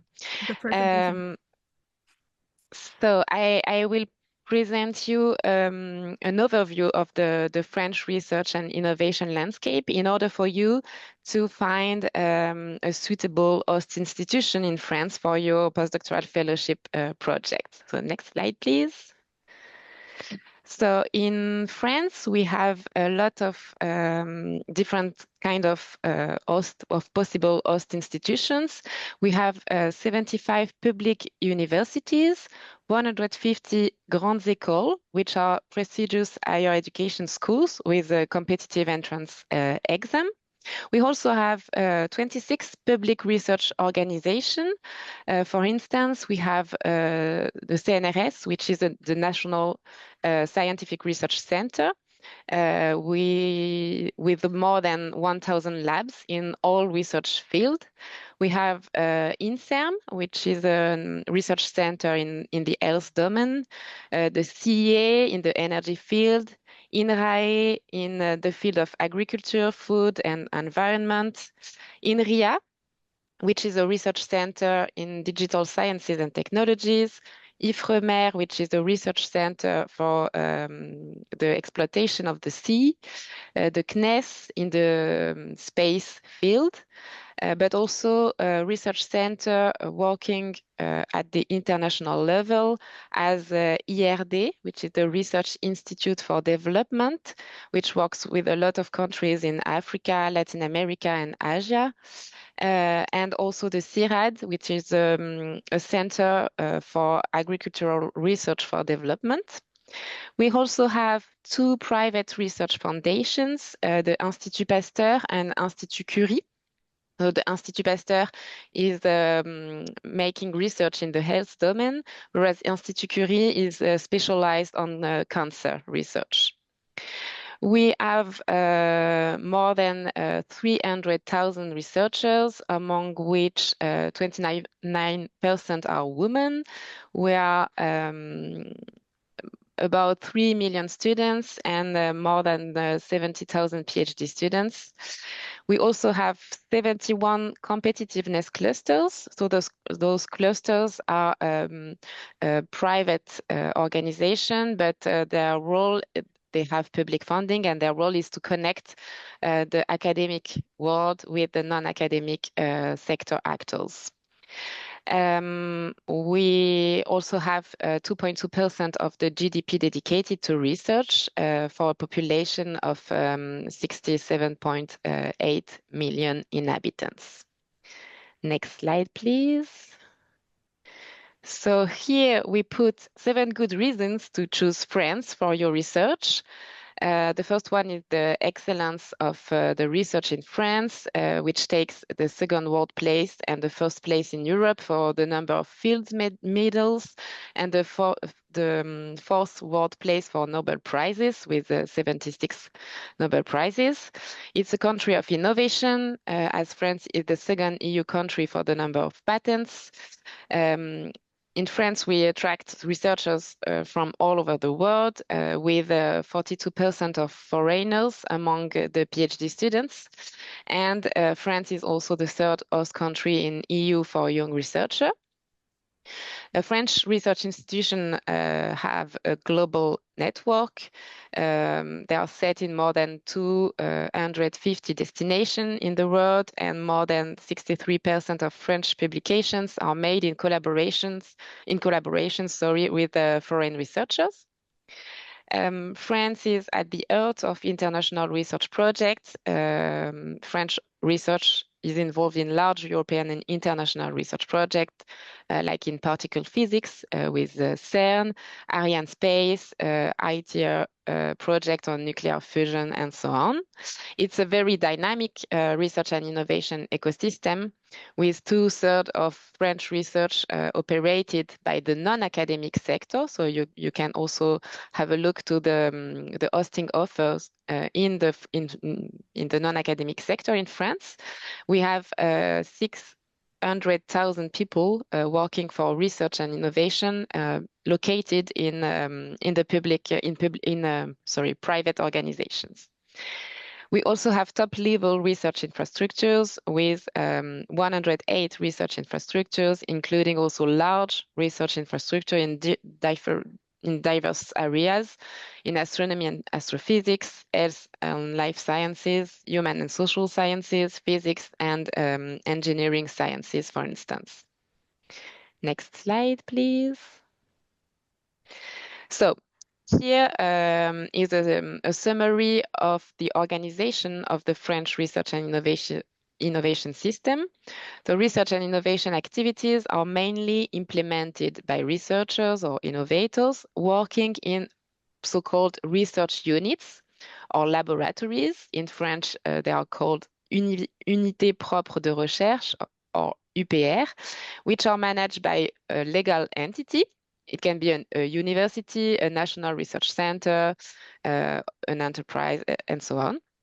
And those French research units may be jointly managed by several legal entities from the academic and from the non-academic sector. So we have joint research units, called also in French Unité Mixte de Recherche, or UMR.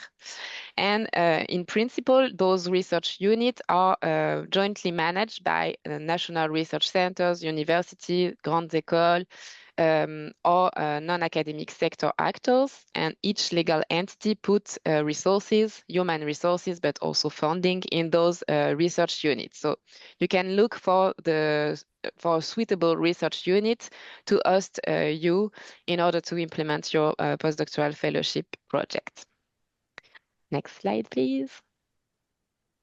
So in France, there are a lot of hosting offers, and we are advising all the research and innovation legal entities to post their hosting offer on the EURAXESS jobs portal. So you just need to connect to join the EURAXESS website and to look for hosting offers in France. So if I may, I will show you how to find the French hosting offer. You can also have a look to the French Scanner search engine. So you have on the slide a direct link. In this search engine, you can find all the research units existing in France, and you can contact your dream supervisor by this way. And if you are interested by a fellowship in a private company in France, you can check companies' profiles on the Enterprise Europe Network partner search platform. You also have the direct link here on the slide. Next slide, please. So here it's just a slide on the Scanner search engine for French research and innovation entities and data. So you can search by keywords, by publications, by author names, by project name, by type of entity, by type of sector, and also by location if you target a specific region of France to come. And you still have the direct link to this engine. Next slide, please. On the EURAXESS website, as I said, you will find all the French hosting offers with more than 100 offers from French host institutions and supervisors. And I think then on the next slide, there is my last slide. Thank you. Here you find the team of the French MSCA National Contact Points. We are 4 people working for this National Contact Point. Do not hesitate to contact us. You have our direct email here. And you can also consult our French portal dedicated to Horizon Europe with a mini website on MSCA. And do not hesitate also to check our LinkedIn page. Thank you. I don't know if I still have time to show quickly the EURAXESS website. Yes, let me try to stop the sharing then, and then you can share your screen. Is that fine? Can you see it? Yes, we can. Thank you. Thank you. So here we are on the EURAXESS website. You can filter by offer type. So here I put hosting in order to find the hosting offer and not the job offer, but you also have the job offer. I put also France in the country, and you can select the funding program. So Horizon Europe MSCA. And then you apply the filters and you will find all the hosting offers, and it is usually specified MSCA Postdoctoral Fellowships with the topic. So here you have an offer for Sorbonne University, you have an offer for Université de Reims, Champagne-Ardenne, you have the Institut Pasteur on the health domain, an offer for Université Jean Moulin and so on. So you have more than 100 offers. Do not hesitate to check those hosting offers, and I wish you best of luck for your projects. Thank you very much. I stopped the sharing. Thank you so much. Let me just say that we actually have a recorded webinar on the EURAXESS Japan YouTube channel with Eugenia Shadlova from a few years ago. She was our NCP explaining the project. And also we'll have a webinar on ERG Concert Japan and Horizon Europe collaboration, which actually features CNRS in the event. So you're very welcome to join. And I would like to invite our next speaker from Romania, Sabina Olaru, NCP for MSCA in Romania. And she is with the Executive Unit for Financing Higher Education, Research, Development and Innovation. Let me just share the slides again. 1 second.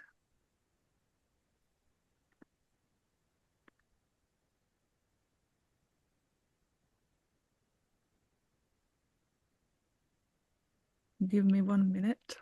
I'm climbing back with the presentation right here. Okay, hopefully it will, yes, okay, bingo. I managed to climb back. Perfect. Right at the correct spot. Good morning. Good morning, everyone, and thank you for being here. Thank you very much, EURAXESS, for the opportunity to be part of this event. In the next few minutes, I will briefly introduce Romania's research and innovation landscape and highlight why it can be a great destination for your postdoctoral research. Next slide, please. As you may know, Romania is located in the southeastern Europe and has been an EU member since 2007. Romania is a widening country, so we are eligible for ERA Fellowship 2 if you apply with a Romanian host. With a population of 19 million, it's a growing research ecosystem. Next slide, please. Next slide. With including 85 universities, public and private, and more than 110 research institutes. Next slide.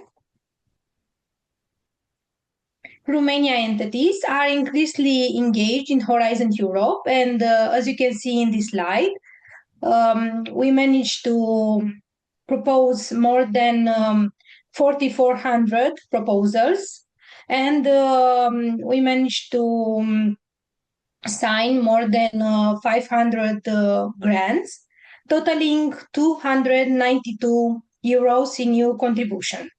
Next slide.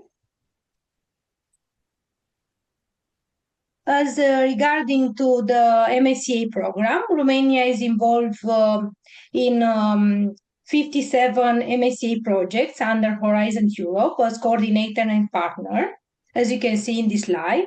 Next slide, please.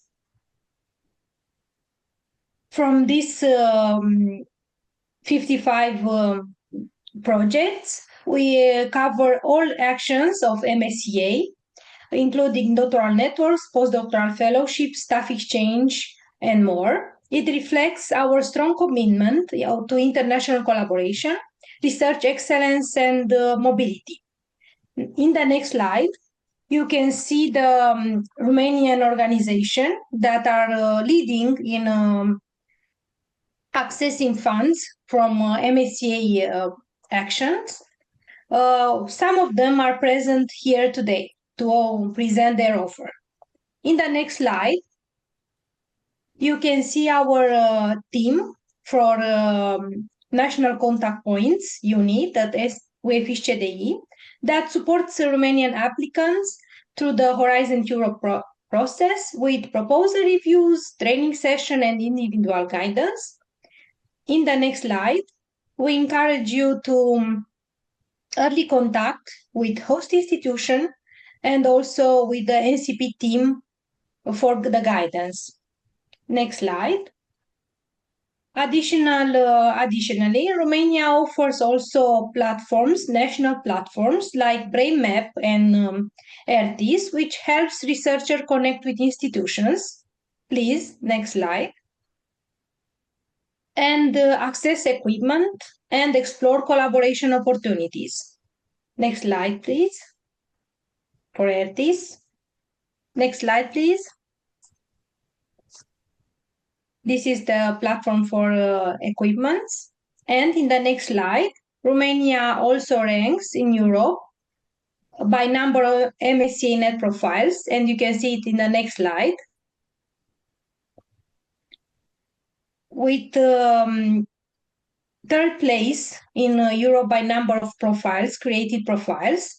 This is a strong signal of our commitment to mentoring and hosting research. Next slide, please. Here's our dedicated MSCA net team, NCP team, ready to support you in every stage of your MSCA journey. And the last slide, please. To conclude, Romania research landscape is becoming more connected, competitive, and visible across Europe. We warmly invite you to explore the opportunities offered by my colleagues and consider Romania for your postdoctoral mobility. Thank you very much for your attention. Thank you for the very interesting presentation and for introducing so many NCPs.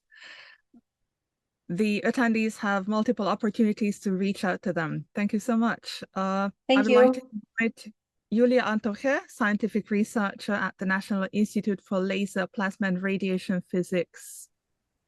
Julia? Hello, everyone. Yes, I'm here. Oh, there you go. Okay. Would you mind switching on? Yes, but I cannot enable the video. I don't know why. Okay, sorry about that. Okay. I have just tried to do this for you, and I can see you now. It's okay now. Thanks, Julia. Yes. Hello, everyone. So I'm Julia. I'm a senior researcher at the National Institute for Laser, Plasma and Radiation Physics, Romania. Next slide, please. I'm telling you that the next chapter in your scientific journey is waiting for you in a place that combines cutting-edge research, world-class mentorship, and international collaboration, all here in Romania, in Măgurele, a research campus full of prestigious physics-based research institutes, among which is also INFLPR. So this slide basically provides all the information you need to contact us, to follow us on Facebook, on LinkedIn, or to go to our website and search for INFLPR research facilities or research directions. Next slide, please.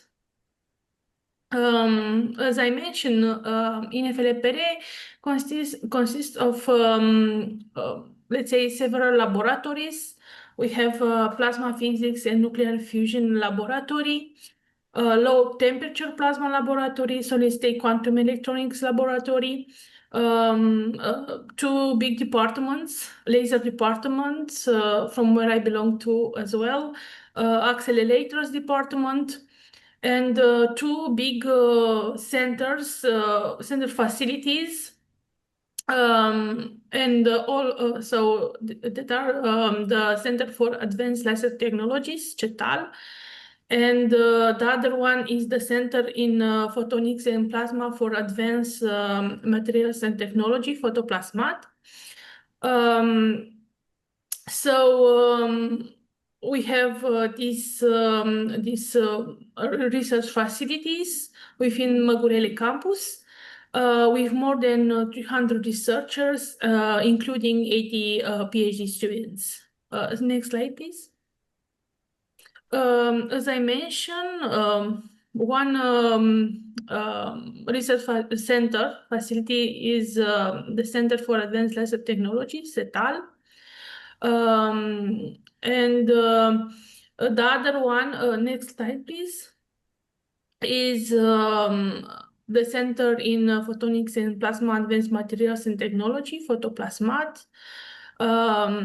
This research center actually help us to transfer our research our research technology to industry.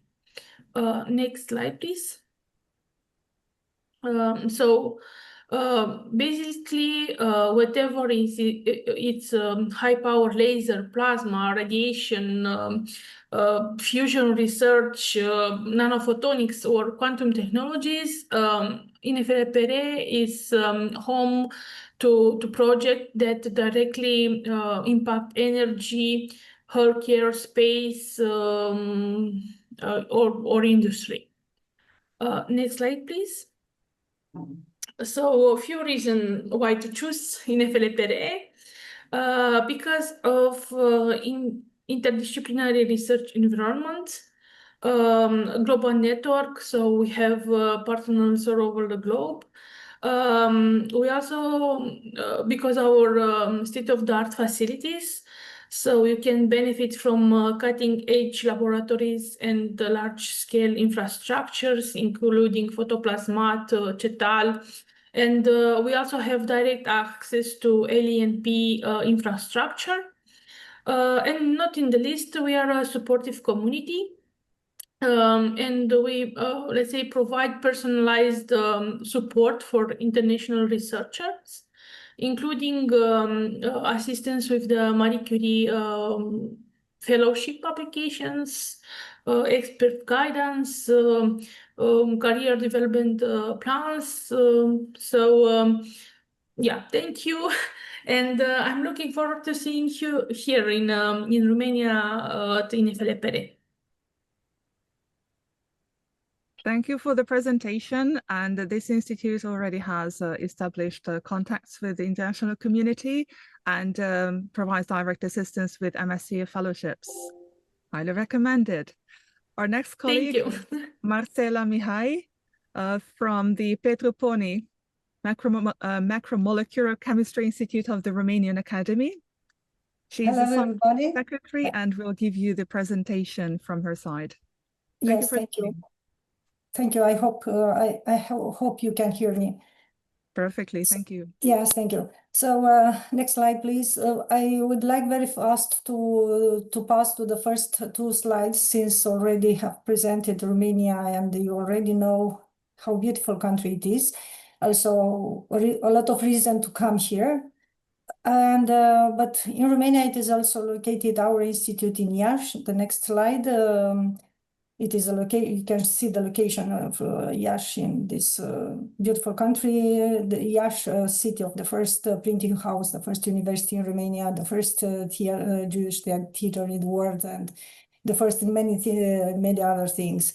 Next, and Iași, it is an amazing city. So I invite you to come, even to see it, not only to work here, but because it is a major education hub. It is the second largest academic center in Romania. It is affordable to living here. You can find a diverse cuisine and so on. In the green space of Iași, it is included Copo, where it is located our institute. And please, next one. Next. The institute, it is as I told you, it is located in the very green area. It is an Institute of Excellence of Romanian Academy. It is ranked the first or the second among the institutes of or centers of Romanian Academy, but also it is ranked in the first 10 position, research position in Romania, according to the contribution to the total number of publication. And ICI also listed the institute as the main Romanian actor of the International Scientific Center. Next. It published a lot, more than 300 papers, books, or chapters yearly. Also, we have issued about 700 patents during the years. We are involved in numerous national and European research projects. We participate in a lot of conferences yearly. Last year, it was more than 100 presentations. And next, please. And we also are part of the Doctoral School of Chemical Science, which belongs to Romanian Academy. In the institute participate now 19 doctoral thesis promoters. We also offer several services and consultants, mainly on synthesis and processing of polymers. Next, please. And the fundamental and applicative research in our institute is divided in 9 departments. All of them are linked with a specific type of polymers, which can be bioinspired and can be polymers obtained by photochemical methods, so heterochain ionic polymers, natural polymers, and physical chemistry of the polymers. And I will give you just some few examples about this research, please. Next.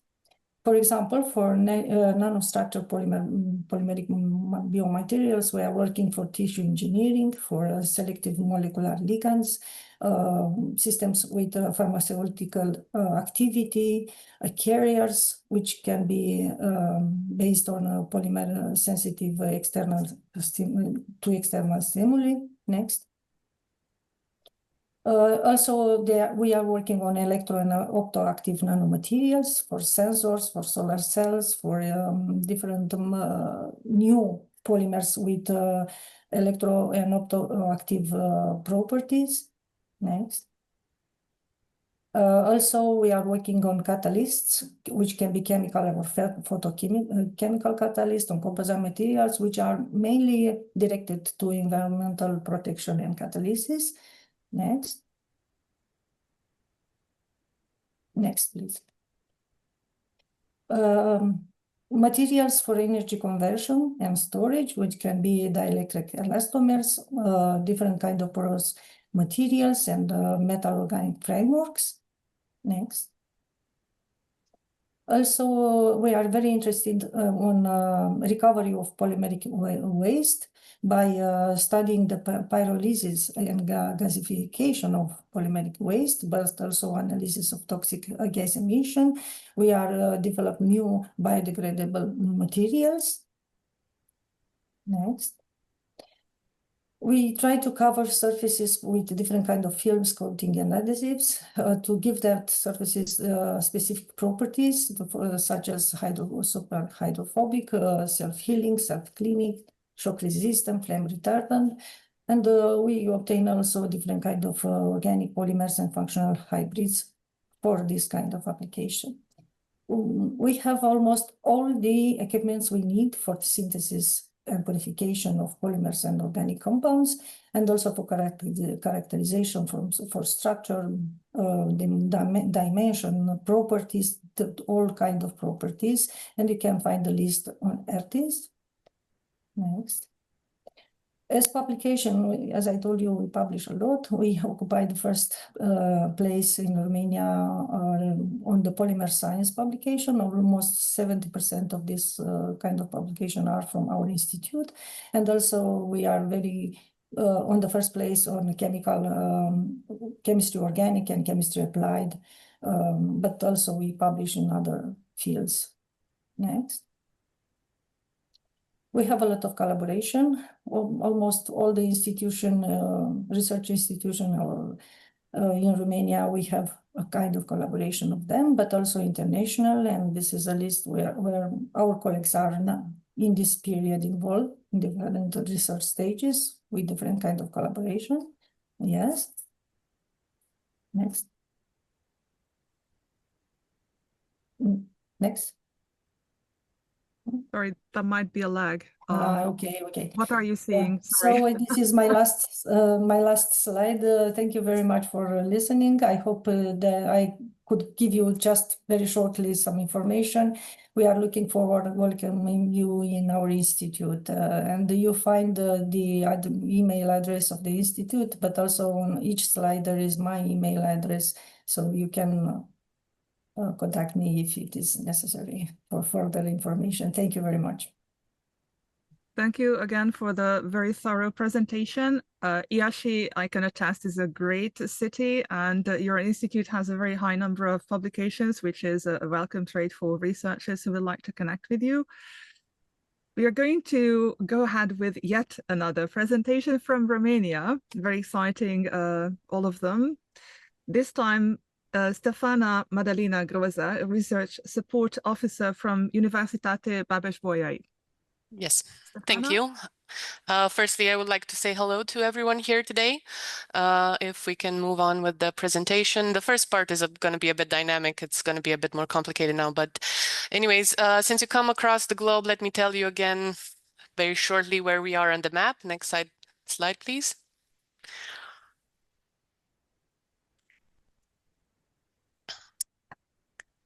Okay. Apologies if there is a lag. Yes, sometimes if it breaks up and I can't hear you. It's Sorry fine. about that. If you can press next again.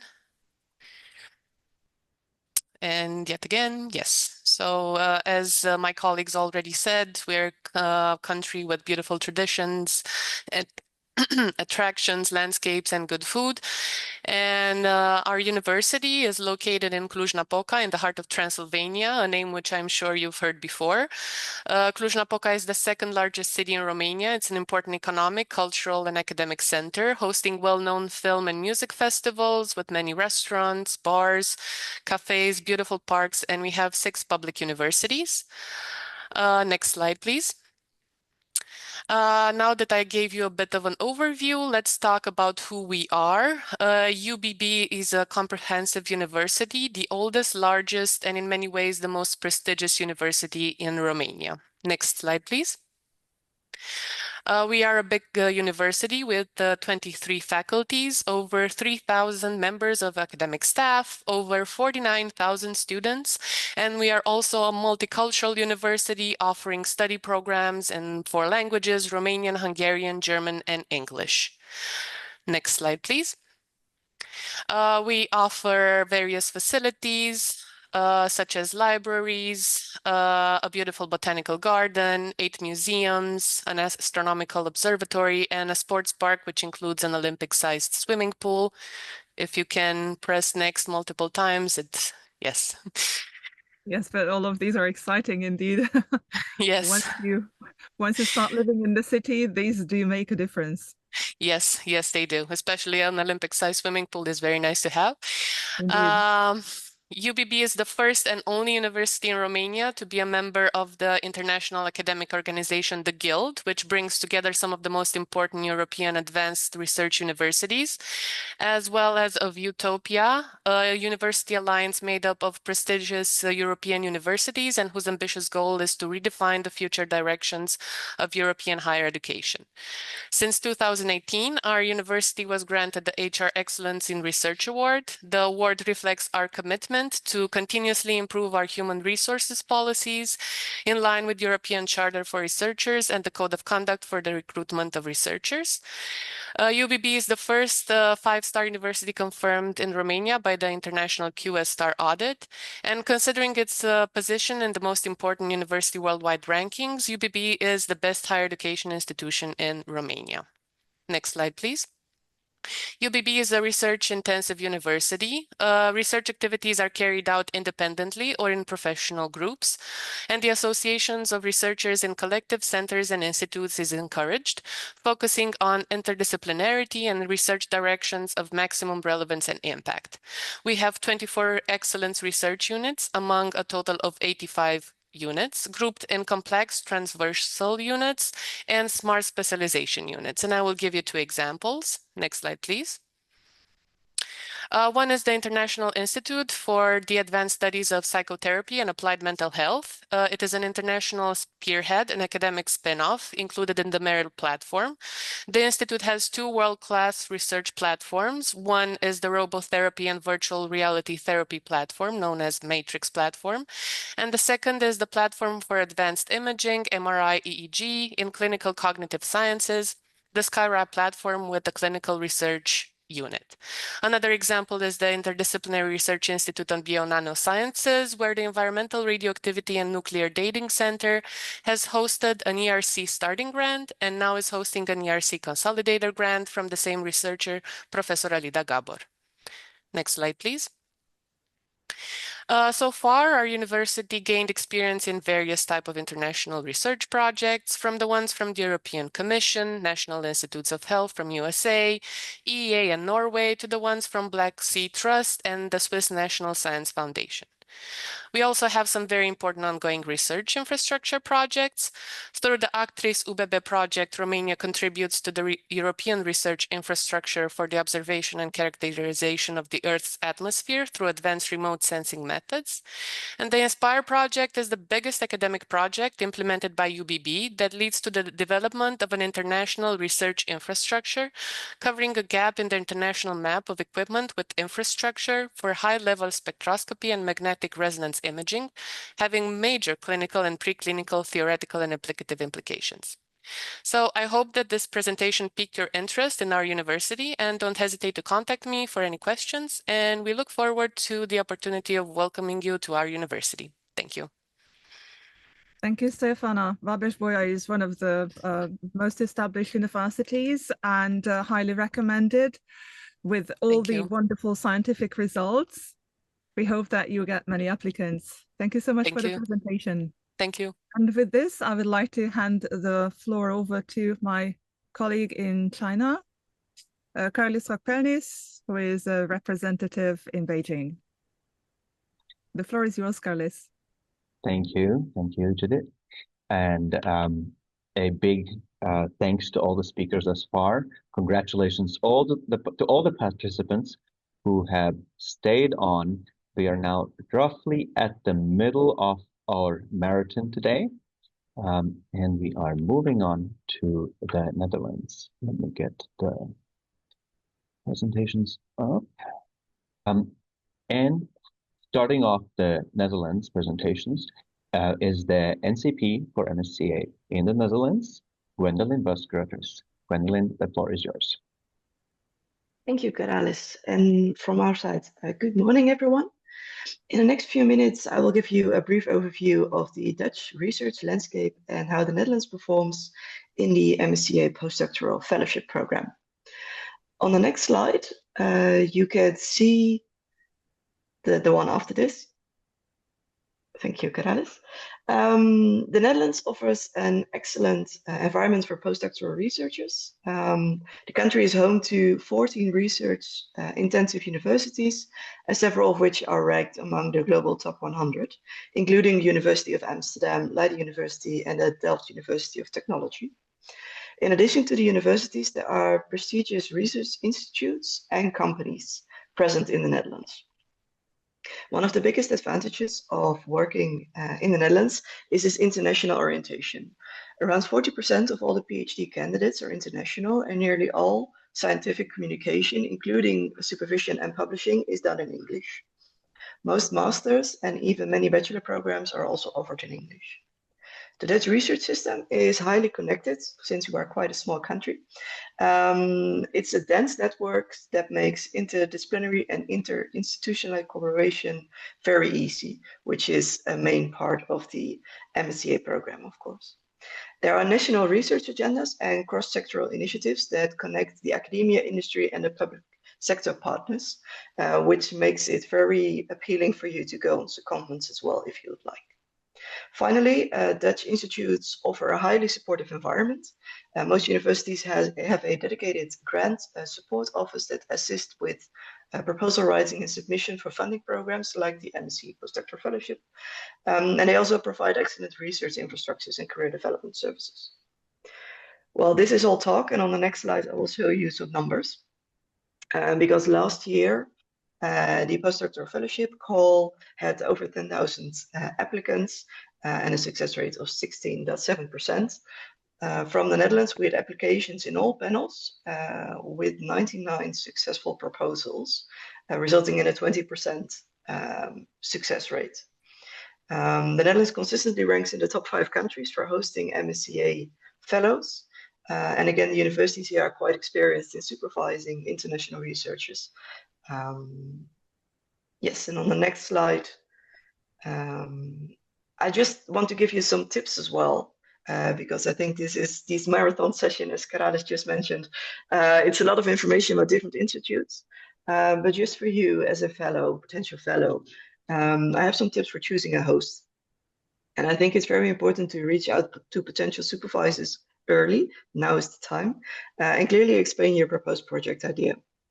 A good match between a research interest and a support system increases your chances of success, and Dutch hosts really value collaboration and are open to new ideas.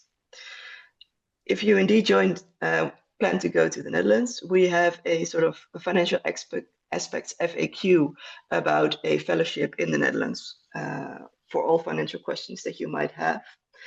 And as a final remark on the next slide, I would just like to tell you that yes, final thoughts. The Netherlands offers quality collaboration and career impact. Hosts are really experienced and supportive, and now is the time to start reaching out. And I think after me, there will be 2 Dutch organizations presenting themselves and their opportunities for you. Thank you for your attention.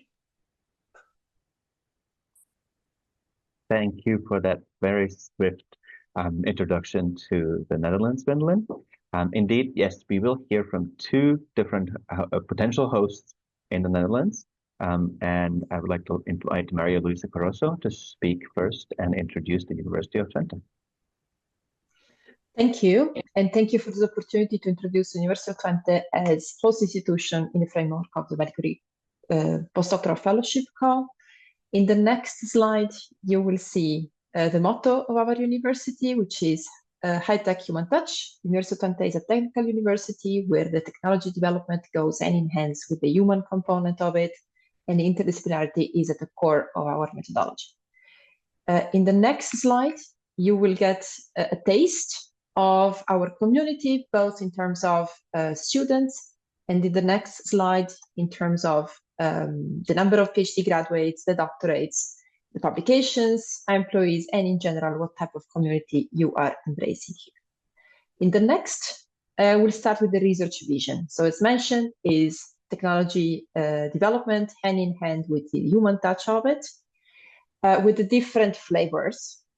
Next is about the impact domains. So we welcome possibilities for collaboration in these 4 impact domains: health, safety, climate, and chip technology, in your individual grant together with supervisors from UT. In the next slide, you start seeing some examples of how these 4 impact domains are then unfolded in our community, in this case, health by means of technology. In the next one, the chip Twente, so the center where you will find technology development in the chip and sensors. In this one, currently shown, the flying with light materials as well, so smart materials and engineering. Next, the Center for TACR, so the Center for Cybersecurity in the safety domain, where also you can join forces with top-level researchers in the field. Next, urban sustainability for the climate, mapping of urban city and sustainable solutions for urban environments. Next, the building resilience, again, in the climate, but also in the safety domains, as in resistance for risks, disasters, but also in terms of development. Next. Lifelong learning is a possibility also at the University of Twente, both as methodology, but also in your training program, in your application for the Marie Curie. Next.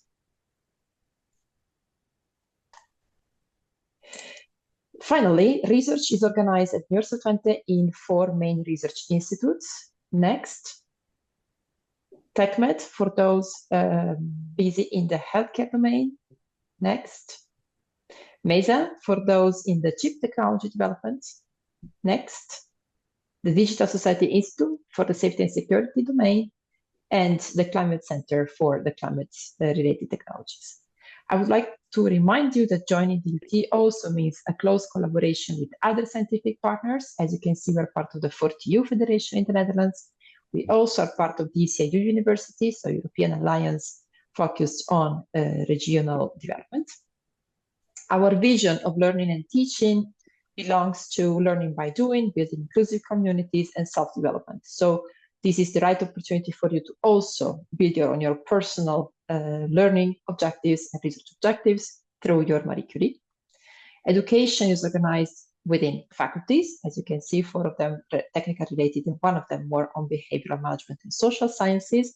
allowing you to combine a truly interdisciplinary training component as well of your proposal. Next.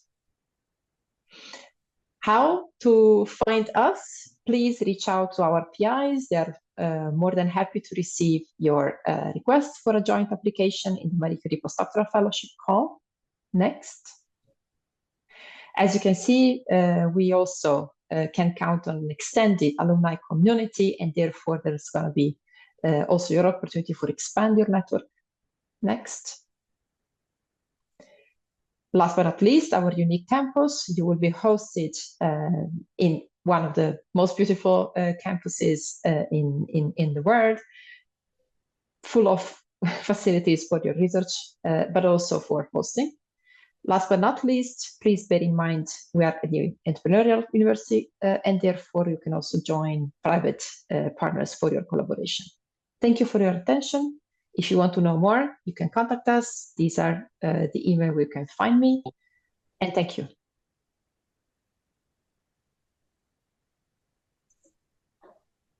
A big thank you to Maria Luisa for introducing the very many different aspects of the University of Twente. Now on to Tilburg University, where Asel Doranova will introduce the institution and its offerings.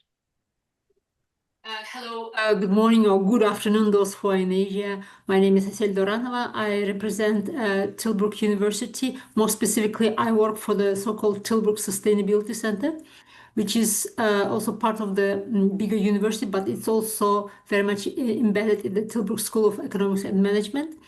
So I will present here specific profiles of researchers who are really explicitly said they want to work with the postdocs and identify their research priorities. A few words about the university. Next slide, please. So Tilburg University is a social science university, social science and humanities university. So we do a lot of research related to societal impacts and the relevance for society. This can be both economics, law, management, behavioral science. Some researchers also focus on the understanding the societal impact of digital and other types of technologies. So we have schools of economics, business that I represent today, as well as a school of behavioral sciences. We have a school of law. We have a school of humanities, and then we have a school of theology. Next slide, please. Yeah, School of Economics and Management, as I mentioned, I represent today. Next slide, please.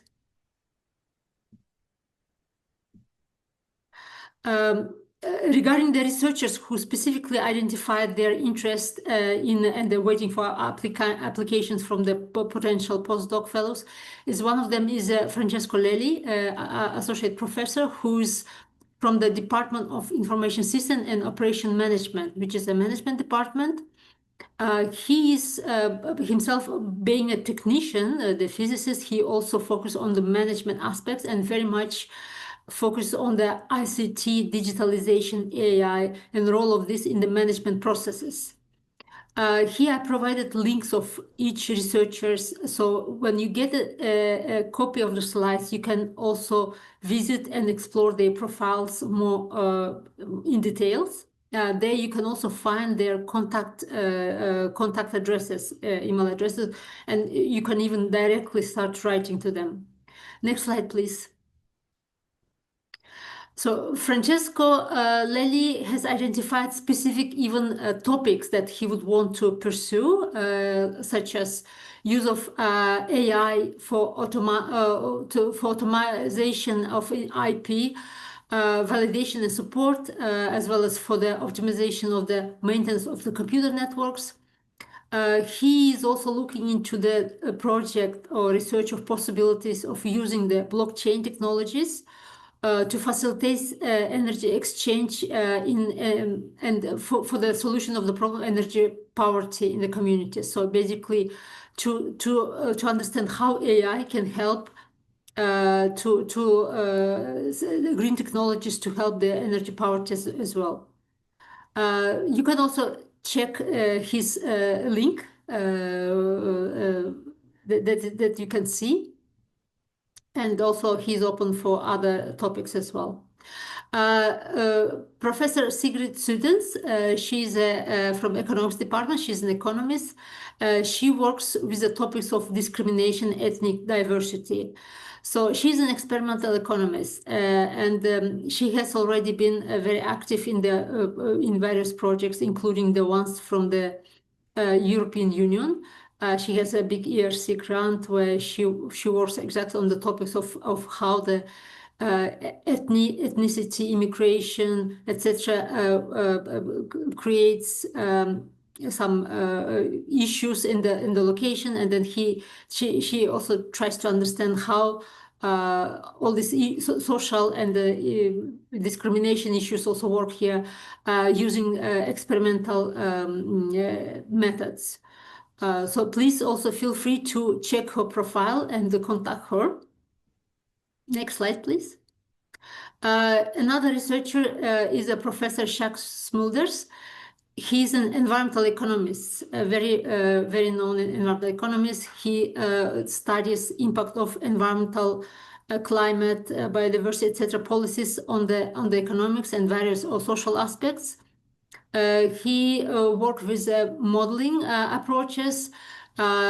He's having a very big experience. He has been covering several topics, although most of his research you'll find is about the climate and energy, but he has recently started working on the biodiversity, natural capital topics, where he has a very big publication in the Nature journal. So he's open for any new possibilities to work on this topic, as well as circular economy is another topic that he has done some work. It's a big topic that's growing at the moment at our department as well, at our faculty. So please feel free to check the link provided here to check his profiles and to contact him or me, so I could connect you with this professor. Professor Herlach, he's also environmental economist, and he works with macroeconomic models like CGE models and integrated assessment models. So he has been very much active also in the circular in energy and climate, but also in the circular economy. So as I mentioned, circular economy is a topic that has been getting a big attention, and we have several projects on those, the ones including from the European Union. RAER is very much open to have new additional colleagues who would be willing to work on the modeling of the circular economy using the macroeconomic models. And we have another environmental economist, Dan van Soes, who uses behavioral economics, he's in behavioral economics, but also in environmental economics. He uses experimental methods in his research, and he's very much open also into for the collaboration. Yeah, next slide, please. So for any, here I also provide my email address. I'm based at the Tilburg Sustainability Center. I am very much a contact point for the topics of sustainability, energy, climate, circular economy, etc. So please feel free to contact me. I would be able to connect you with other researchers, not only economists, but also the lawyers, behavioral scientists, etc., who deal with the sustainability topics. But otherwise, I think this is all from my side. Thank you. Thanks a lot, Asal. And a big thank you to all three speakers from the Netherlands. They all are still online, so if you have questions about doing the MSCA fellowship in the Netherlands in general, or at one of the two institutions that just presented, please ask them now in the chat function.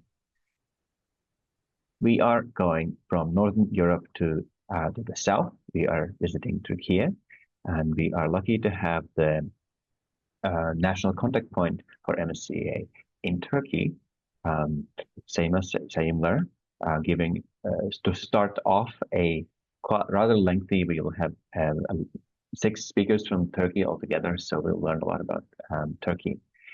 Sema, the floor is yours. Thank you very much, Carlis. Judith, it is nice to see you again. It is very challenging to fit everything in 5 minutes, but I will try. So let's start. Next, please. Sema, can I get your video on? Yes, great, thank you. Next, please. Okay. Shortly, what I would do in my institution, we are the National Coordination Office for whole Horizon Europe. So we have every NCP in my unit. So we are making a lot of things for the clients. We are conducting info days, and we also help a lot with their applications, with writing or submitting, and also when they are implementing it, we are there for our clients. We are trying to suggest call topics, open calls, one-to-one meetings. Frequently we are doing, and we are building international partnerships, matching, mapping. We are doing a lot of things in my office, but today I mostly want to tell you about our support system. Next, please.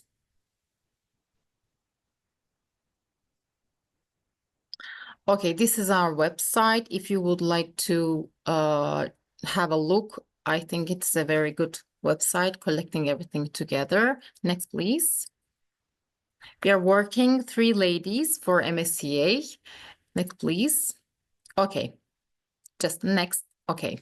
This is our support system. If you would like to apply to Horizon Europe, you can just benefit from all these supports. The only condition is if you are going to write your proposal with a Turkish institution for the MSCA, and for other calls, if you will have a Turkish institution coordinating the project, you are very welcome to use any of these supports.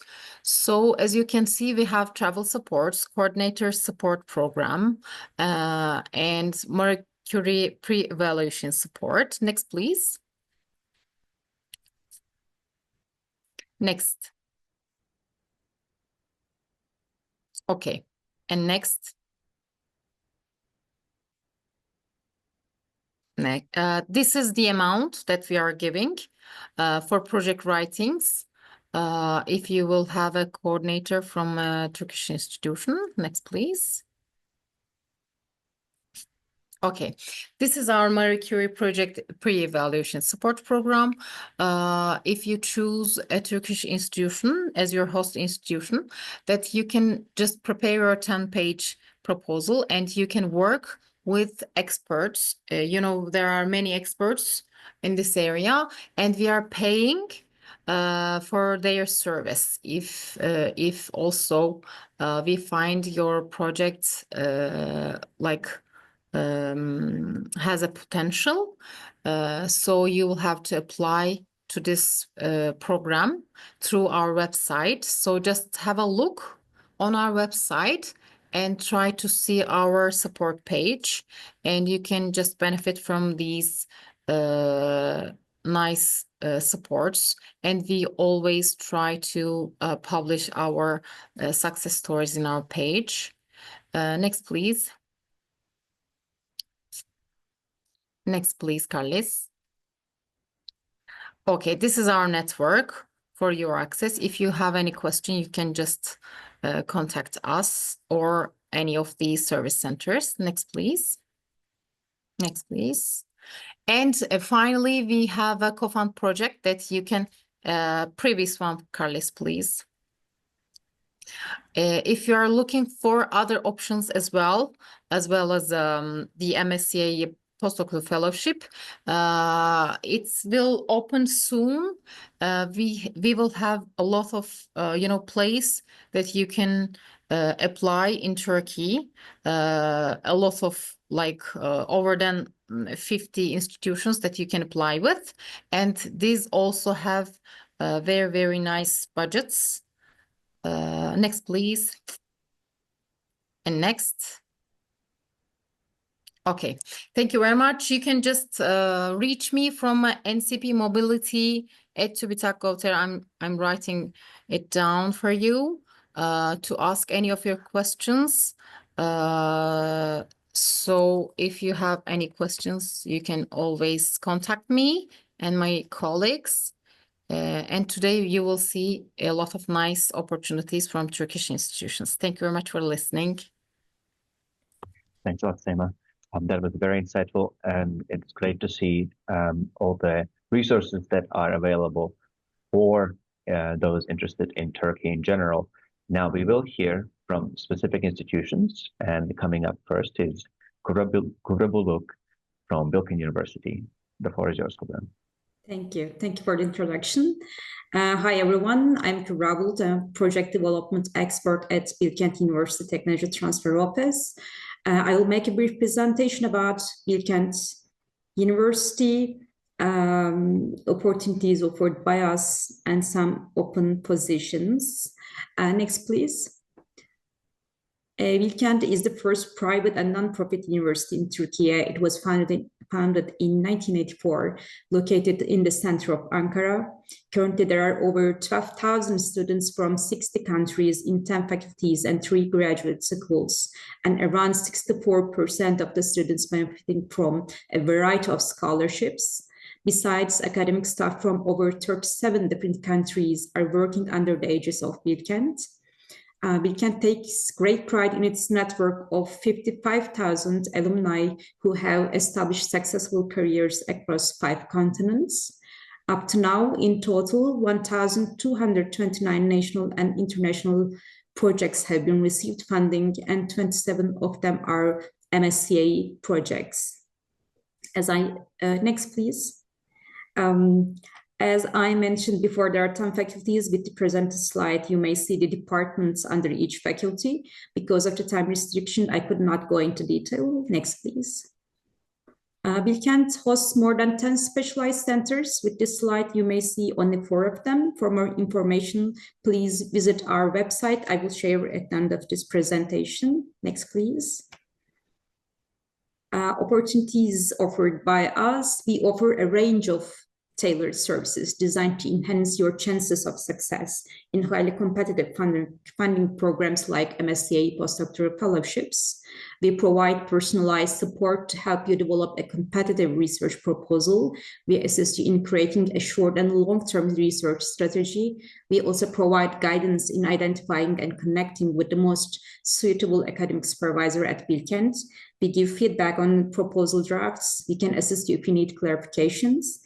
We would like to assure that our structured support system is designed to help you navigate the complexities of proposal writing and maximize your funding success. Next, please.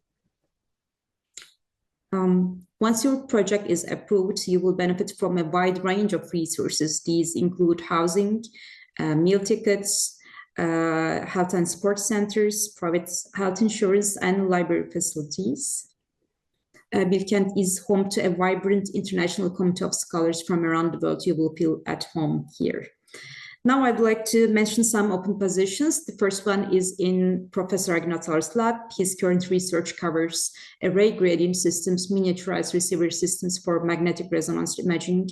Interested candidates should have PhD degree in electrical and electronics engineering. The deadline for this and the rest of the offers is 31st of July. Next, please. The second position is available at Professor Yasemin Apacan's lab. Her current research area covers environmental gerontology and sustainable design, focusing on indoor air quality and neuroarchitecture. Candidates may have PhD degree in architecture, design, or psychology. Next, please. The third position is available at Professor Burak Ilgut's lab. The open position focuses on measurement and modeling efforts of electrochemical systems, mostly geared towards energy storage, such as batteries and supercapacitors. Next, please. The fourth and the last position that we want to present today is available at Professor Walmi An's Plasmonic and Nanophotonic Materials Laboratory. The research aims to develop new applications in sensing, spectroscopy, and chemistry. Candidates who wish to apply for this position may have PhD degree in material science, chemistry, and nanotechnology. And next, please. Thank you for your time. Please note that the opportunities are not limited to the ones mentioned here. Additional positions may be available. For further guidance, please contact with us. Thank you. Thank you, Kubra, for this introduction of Bilkin. We are moving on swiftly to San Kartoglu, who will be introducing Sabancı. Thank you very much, Karis. Thank you for this opportunity. Hello, everyone. My name is Can. I'm from Istanbul, Türkiye, Sabancı University. I'm a pre-award service manager in Sabancı University. So today I will briefly introduce you Sabancı University and our facilities and research infrastructures for Mercury applications. Next slide, please. Yeah, so Sabancı University is a relatively young university. We are a 25 years old university, but we have a lot of ongoing projects. We have 3 faculties: engineering and natural science faculty, art and social science, and we have 1 business school as well. We have almost 350 full-time faculty members with almost 400 administrative personnel. So we have 12 undergrad programs and also 52 MSc programs. Currently, we have around 4,000 students and around 500 grad students. So Sabancı University is one of the top performing university in EU performance. We have secured a significant amount of money in previous framework programs and also in the current framework programs. We are one of the globally recognized universities. We are always like in the bandwidth of top 400 universities in the worldwide. And we have a strong connection with the private sector, with business associations, and also with the public institutions. So we have quite good networks in valorization of the research output and also trying to create new policies for governance and such. Next, please. When you go into the details of each faculty, you can see there are several programs in each faculty. In engineering and natural sciences, we have computer science, electronics, mechatronics, industrial engineering, bioengineering, material science, physics, and mathematics. In social sciences faculty, we have political sciences and international relations program, psychology, history, economics, gender studies, conflict analysis and resolution, cultural studies, as well as there's a center for policy called Istanbul Policy Center. And in business school, we have finance, strategic management, organizational behavior theory, marketing, operation and information systems, and entrepreneurship and innovation. So from the links above, you see on the slides, you can exactly go into the detail and reach out to each researchers and faculty member. And in our research centers and research labs, our faculties host quite various research centers and research labs. In Faculty of Engineering and Natural Science, we have energy storage research group, basically focused on lithium-ion and sodium-ion solid-state batteries. We have a research lab on functional team films and also multi-scale interactions and dynamic systems labs. We have an advanced microphysical systems and blood-brain barrier models. We have mathematics, physics program, and most importantly, these programs are interrelated with computer science. We are working on post-quantum cryptology, quantum technologies. And we have many opportunities in manufacturing research laboratory, especially in high-precision machining. So in the centers, when you go into the detail, integrated manufacture technologies and research application center is mostly related to composite materials and with numerous users and end-use applications. In EFSUN, this is a center aimed to address challenges in functional services and interfaces, exploiting the tools of medicine, molecular biology, material science, nanotechnology, microfluidics, and power generation. Varium is the center for data analytics. So it focuses on predictive analytics of big data using a range of theories and methods to apply to problems facing today's financial service, telecommunications, healthcare, energy, and other industries, you can say. And Sunum is the top-notch nanotechnology research center. So it is well equipped with various fabrication systems for microelectronics and also synthesis for nanomaterials. Next, please. In social science and social and political science faculty, we have psychology labs, cognitive psychology, cognitive and social psychology, inequalities and social impact lab, computational social science lab, which work closely together with computer science department and faculty of natural science and engineering. We have a governance forum in Sabancı University, and also we have a close connection with Turkish Industry and Business Association. We work together in this competitiveness forum, and we have a finance cafe that works on practical application for finance sciences. And in the centers for Faculty of Social Sciences and Arts, we have Sugender, which is quite significantly successful in EU projects. Almost like 15 projects are executed here. The main objective of this center is obviously in gender, but it works with care, ethics, politics, body health and sexuality, and as well as feminist and queer policies as well. And we have Istanbul Policy Center. Istanbul Policy Center is the global policy research institution that's specialized in key social and political issues ranging from democratization to climate change. And ICEC is Istanbul International Center for Energy and Climate. It is a future-oriented independent research and policy center that conducts objective, high-quality economic and policy studies related to energy and climate change as well. And CEF is the Center of Excellence in Finance. It mainly works in finance and economic policies. So as pre-award office, Sabancı University Project Office, we support the candidates in their applications. So each applicant is assigned to a dedicated project partner in experience or related research area, and we provide a full review of the proposal. So you can find the details in the slides. Next, please. Thank you very much for your attention. And if you have any questions, you can reach to us and my colleague Gökçin and me from the emails below. And if you please send your CV to our general information address so that we can assess and try to match with our closest faculty member. Thank you very much. Thank you, Jen. This is we are in midway in the Turkish presentation. This is a great time to ask any questions you have to your potential hosts in Turkey. Use the chat or the Q&A feature on the Zoom platform. We are moving on to Koç University, and Oya Özer will be presenting. Hello, and thank you for your patience. I guess it has been a long day for all of us. So we can just go on with the next slide. I'm an international projects coordinator at Koç University. So why Koç? I can summarize in 4 reasons. I guess our renowned faculty. Is my video on? So I cannot see it.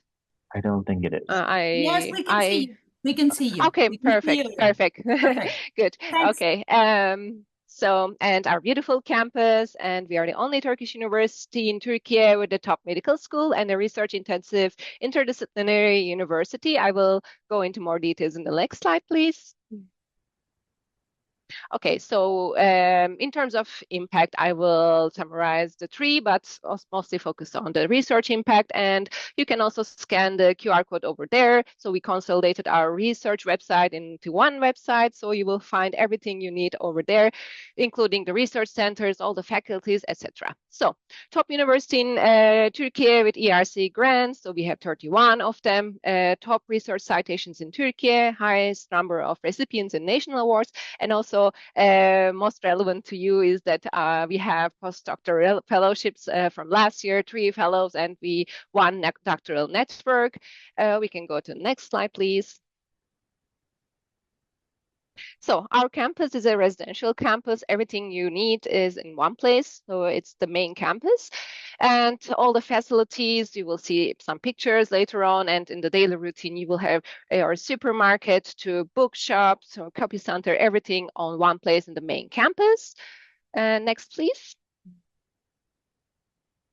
And these are some pictures of our beautiful campus.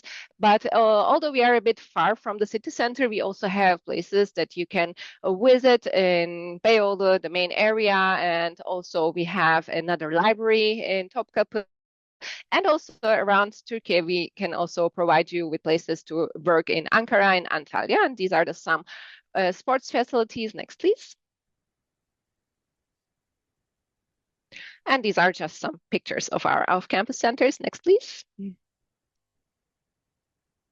Okay, we have 7 colleges ranging from medical school, nursing, engineering, law, School of Sciences, which also has, no, the previous one, yes, chemistry, biology, and so on. And although we are a small and young university, our faculty-student ratio is very high, actually. Next, please. Okay, we are #1 in Turkey in many senses. So, for instance, the Times Higher Education Interdisciplinary Science rankings also in the world. We are number 41 in the Research Universities Performance Monitoring Index, again, #1. And also, for instance, our MBA ranking in the worldwide is 44, so and #1 in Turkey. Next, please.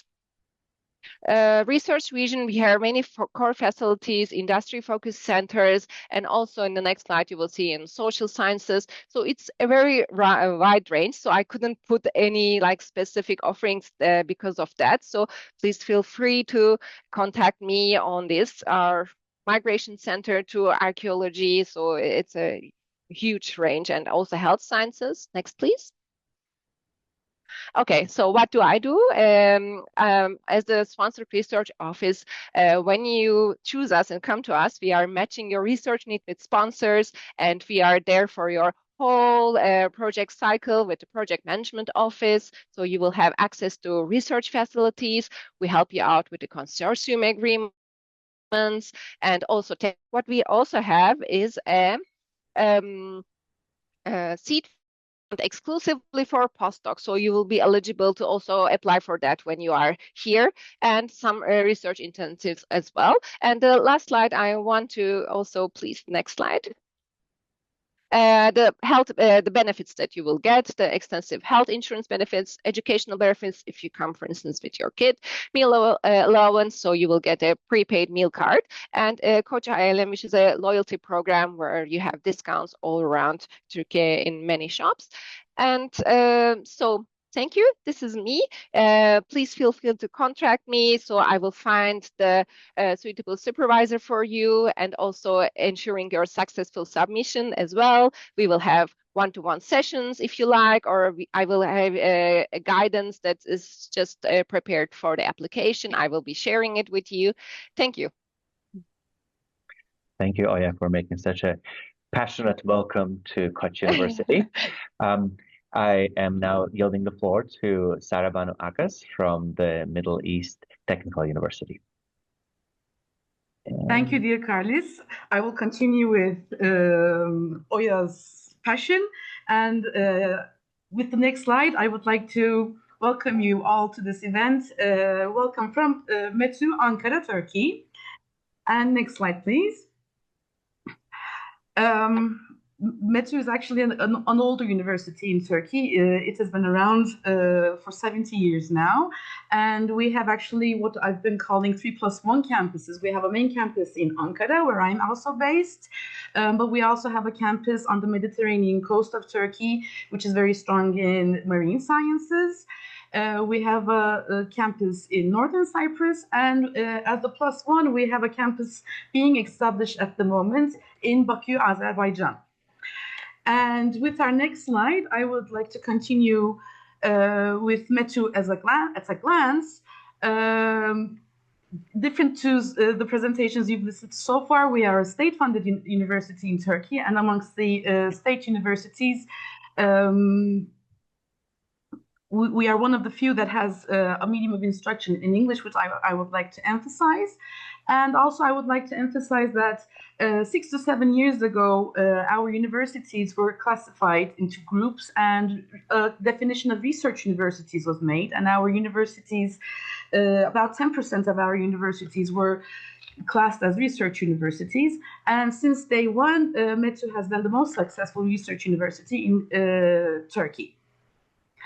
And with the next slide, I would like to just mention that in QS rankings, in Times Higher Education rankings, and so on and so forth, frequently in most of them, METÜ is first in Turkey, and depending on the comparison, it can range from the 100 to 200 band to the 200 to 300 band, as you can see in the next slide as well. I'm not going into too much detail as the slides will be shared with you. What I actually want to emphasize is, with the previous slide, please, is in Turkey, we were established in 1956. We are going to be celebrating our 70th year next year. And in the 70 years, a lot of infrastructure has been developed, ranging from a strong laboratory to from a strong library to research and education laboratories, and a very well-established technocamp with nearly 450 companies established. And with the next slide, I want to give a little overview of our EU project performance. METÜ has been in this arena since Framework Program 5, which corresponds to the 90s. Which is actually a long history in Turkish standards, I could say. And we have nearly 100 projects. And with the number of projects, actually METÜ is ranked first in many of these programs over the years, and also in the last one that we are currently talking about today, in Horizon Europe. And I would also like to emphasize that since 2020, METÜ was the first university to be awarded the Human Resources Excellence in Research Award. Why I want to emphasize is that actually this is kind of like an accreditation showing that METÜ is a researcher-friendly university. And with the next slide, I just want to give an idea about what kinds of research goes on in Turkey. Over here you can see some thematic areas. When we classify our Horizon projects, these are the main areas that come up. But on the other hand, it's not limited to this. We have, with the next slide, please. For example, just for today, our Informatics Institute mentioned its request to host postdocs, and also our business administration department is really interested. But these are just examples that we will be sharing soon on our EURAXESS pages. But just like many of my friends mentioned, these are not limited. We actually have nearly 2,000 academic personnel that can all be supervisors for you. They're ranged in 5 faculties, ranging from education to architecture to arts and sciences. We also have 5 graduate schools and more than 30 research centers.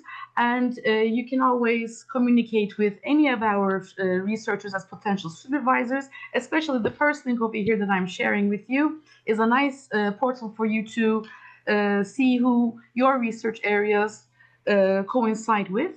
And with the last slide, I want to mention what we can support you with. Basically, we would prefer that you directly communicate with our supervisors, with especially that link I just shared with you in the previous slide. And after you have agreed and your research areas match with the supervisors, then we can start providing support for you. After that relationship has been established as the METÜ Project Support Office, we actually like to think that we are not just a guide, but we are a team member. And with this, we believe that it is actually quite different than many of the typical supports. With our masterclass we will be organizing in June next month, and with our exclusive researcher coaching program and our exclusive AI tools, we really want, we can increase the success rate of our applications.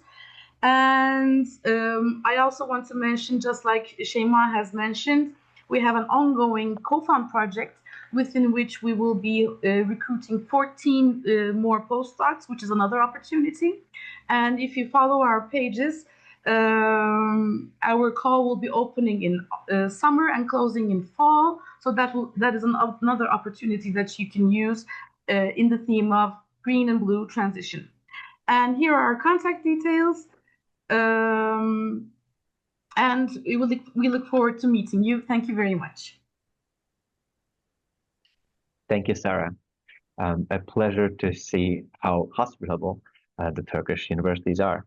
We're finishing our tour of Turkey with a visit to Beko, and that will be presented by Cansu Masoglu. Cansu, the floor is yours. Thank you so much, Carlos. I hope you can all see and hear me. Thank you once again, and thank you for your patience. And also, I'm Cansu Musaoğlu, as Carlos mentioned. I'm the senior lead in Global R&D Incentives and University Industry Relations Department of Beko. In here today, we have heard different universities in Turkey. Now, greetings from all of you. From successful private sector organization, Beko. As Beko, we are the leading white good manufacturer under Koç Group. Koç Group is the largest holding company to Turkey, which makes almost 8% of Turkey's GDP. Next slide, please. As a white good manufacturer, we are operating in 124 subsidiaries in 58 different countries. We are really huge organizations which operates in 55,000 employees. Next slide, please. Actually, our main mission is the statement is inspired sustainable lives in every home. We specialize in developing and manufacturing a wide range of products, including minor domestic appliances, customer electronics, and small domestic appliances, heating and ventilation devices, and also critical components like compressors. Next slide, please. In 13 different countries, we have 45 different manufacturing cities. And also, I just want to mention again that I am representing Central R&D located in Turkey. Within our 22 different brands, we have an operation in 7 continentals. And also within our 30 different R&D centers, we have a huge experience, nearly up to 35 years, and we have lots of registered patents and more than 300 different researchers. Our main strategy, R&D strategy, directly focused on sustainable smart spaces, wellness at home, and global and digital R&D. As today's presentation, I just want to underline that we are really focused on talent development. Within different and also multidisciplinary working mentality, we have different departments like thermodynamics, microbiology, power electronics, and optics, and lots of. Actually, our focus is to sustain our leadership in energy hero products, elevate our premium energy models, and broaden our products range in high energy efficiency segments. Poor preservation, water efficiency, healthy cooking, robotics, and sustainable technologies is our main focus. And also, we are really actively participating the Horizon framework programs. Actually, from framework program 7, we involve lots of different projects. And we have a huge collaboration ecosystem that you already know. I just want to underline once again that our company's global brand name under Beko, but our Turkey operations led by Arçelik. You may find us within the EU portal partner search, EU partner search within the name of Arçelik And you can also see that our company, within the comparison of our competitor, is really actively participating in Horizon funded projects. Within all these projects, within all these 65, we involved 5 different Marie Curie projects as a host institute from the beginning to now.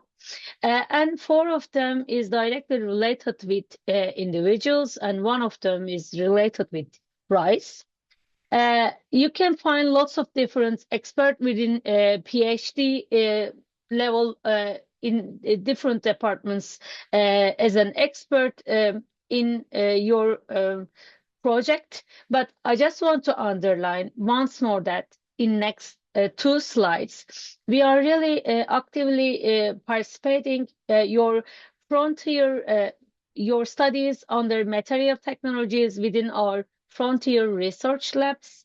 Here you can see the different pictures of our infrastructure and new generation labs, garage innovation hub, and advanced manufacturing of 3D printed or fast prototype technologies. So if you are interested in, please don't hesitate to contact me and my manager, Mr. Evrim Özgür.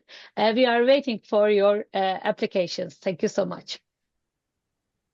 Thank you, Cansu, for showing us a very important aspect of MSCA fellowships, the fact that you can do your research with private institutions and companies. Our Turkish colleagues are still online, so if you have any questions, please ask those in the Q&A feature. And we are now going up further north back, where next to the Netherlands, we will visit Belgium, and we'll have an opportunity to hear from 2 NCPs for MSCA for Belgium. Margaret, the floor is yours.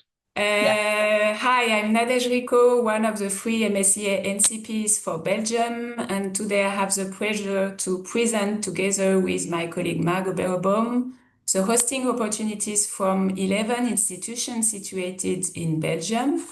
I will start with some statistics regarding Belgium in terms of success rates. So here you can see the number of proposals and the number of fellowships from the beginning of Horizon Europe in 2021, as well as the success rate of Belgian host institutions compared with the overall success rate. As you can see, since 2022, the success rate of Belgium is higher than the overall success rate, and it reached 20% in 2024. Next slide, please. So here you have an idea of how the MSCA postdoctoral fellowships are divided between the 8 evaluation panels. On the left for Belgian hosts and on the right for all the hosts. All the scientific panels are represented. And you can see that there are different proportions, but they are quite similar for each panel to those for the overall proposals. Most of the host institutions which will be presented today cover all the MSCA panels. Next, please. Here you can find a map with the 11 institutions which will be presented today. There are 3 different colors to show which MSCA NCP is, thank you. Which MSCA NCP is competent for each institution. And I will present the 5 host institutions from the Wallonia-Brussels Federation, which are the 5 French-speaking universities. And Margot from NCP Flanders will present the 5 Flemish institutions and 1 federal institution. Please note that they are representative of the Belgium entities today with us, so they can answer your question on the Q&A during this presentation. And now I will start with the presentation of the 5 French-speaking universities. As a common point, they all have the Human Resources Excellence in Research label, which means an open, transparent, and merit-based recruitment of researchers policy based on the European Charter for Researchers. Each of them also has a EURAXESS Service Center to help researchers coming from abroad to move to Belgium in the best conditions. So, Université Libre de Bruxelles, this is a French-speaking university mainly situated in Brussels, the capital of Belgium and the capital of the European Union. As you can see on the map, there is another campus in Charleroi. All the MSCA scientific panels are covered. If you click on the research lines, you can access to the university's research inventory. In all, there are more than 200 research units and 10 high-quality interdisciplinary research institutes. If you are interested, please contact the ULB liaison office via the email address indicated here. You can also find on this slide the list of the MSCA project of ULB. Among them, many are MSCA postdoctoral fellowships. When clicking on the last link, you will find more info on EURAXESS training and all the practical information useful if you would like to join ULB. Now, UC Louvain, Université Catholique de Louvain has 5 campuses, 1 in Brussels and 4 in Wallonia, Louvain-la-Neuve, Tournai, Mons and Charleroi. All the research fields are also covered, and in particular, human sciences, science and technologies, and health. For more information, you can see the email address of the support persons you can contact. UC Louvain has an extensive experience in MSCA projects, especially doctoral networks, and of course, postdoctoral fellowships. There are currently 25 MSCA-PF grantees.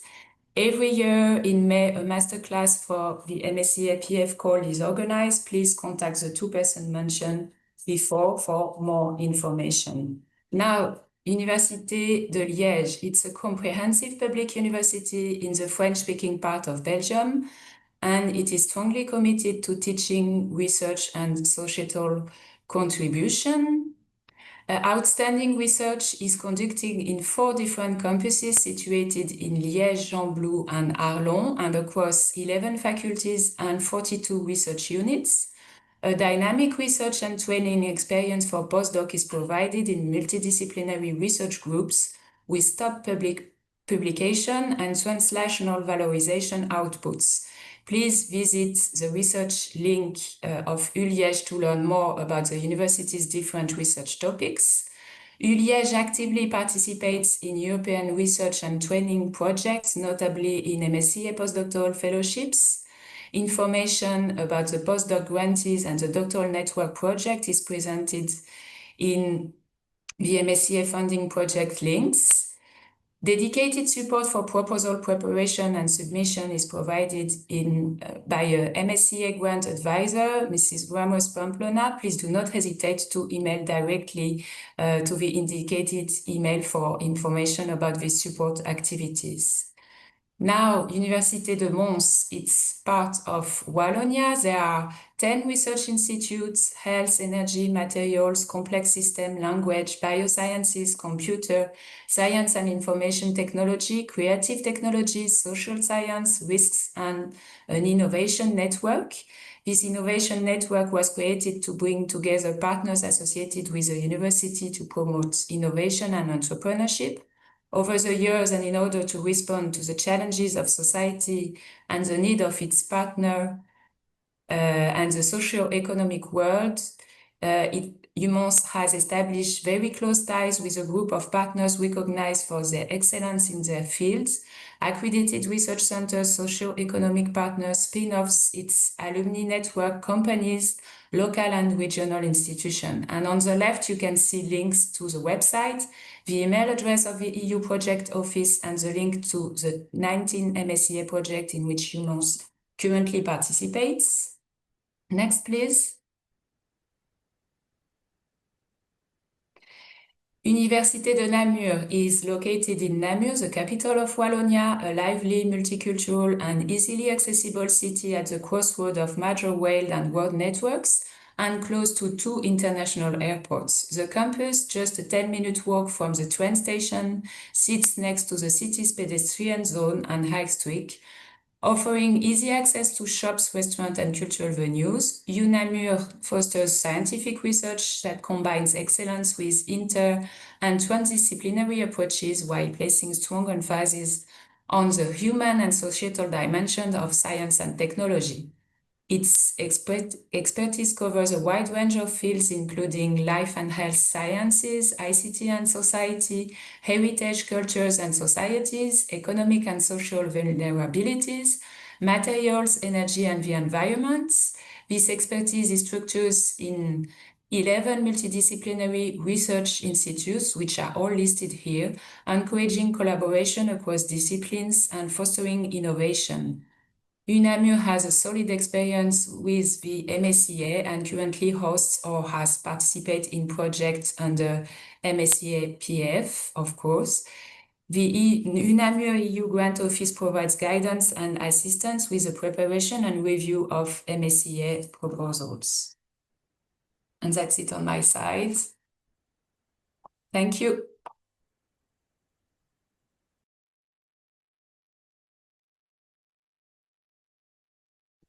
Yes, and then we continue with the Flemish institutions. We start with Ghent University. Next, please. Ghent University is a top 100 university and one of the major universities in Belgium. Next, please. It is a fully comprehensive university with 11 faculties and a very experienced university services, helping and supporting all of their researchers in all aspects of their academic work. Next, please. Specifically for postdocs, there's a talent management program consisting of 6 pillars, including training, mentoring, and networking. Next, please. As a hotspot for academic talent, lots of support is offered to incoming staff members before and during onboarding. Next, please. The Funding Academy brings together about 100 experts, for instance, in research data management, ethics, and intellectual property rights. And they are responsible for developing funding strategies and for supporting researchers in applying for external funding. Next, please. Ghent University has climbed the Horizon Europe HES ranking to the 6th place and has hosted more than 130 ERC grantees. Next, please. The Central EU team is a team of about 30 people, together having all expertise needed to assist throughout the whole project cycle. Next, please. And for your application, they offer a 3-day masterclass. And to participate, you need to have the explicit support of a Ghent University professor. And next, please. And to find a suitable supervisor, you can browse the Research Explorer. Next, please. The 3 modules will help you create the perfect setting for success. And yes, you can contact Ghent University directly. Then we continue now with the KU Leuven. Next, please. KU Leuven is one of the leading European universities and allows you to work in a first-class research environment. KU Leuven is a comprehensive university and hosts top scientists in all different research fields and disciplines, from social science and humanities to science, engineering and technology, and biomedical science, and has also a university hospital. They are very experienced in obtaining European funding and offer extensive support for applicants with KU Leuven in all fields of research. The first step would be to find a suitable supervisor. You may contact potential supervisors directly with your CV to discuss opportunities at KU Leuven. And if you need more information, you may always contact the support team by email. When a supervisor agrees, they will check your eligibility and you can join their masterclass program. And the support team of KU Leuven can give personalized feedback on draft proposals, and they are motivated to answer all your questions. And in addition, KU Leuven awards fellowships for highly ranked applicants on the reserve list with KU Leuven as beneficiary. Next, please. Join their online masterclass, which start with a webinar to have all basic information to start writing an excellent proposal. When joining the masterclass program, you will receive access to an online knowledge platform with various advice documents and recordings. Additional explanations are given during Q&A sessions and by personalized feedback on your proposal.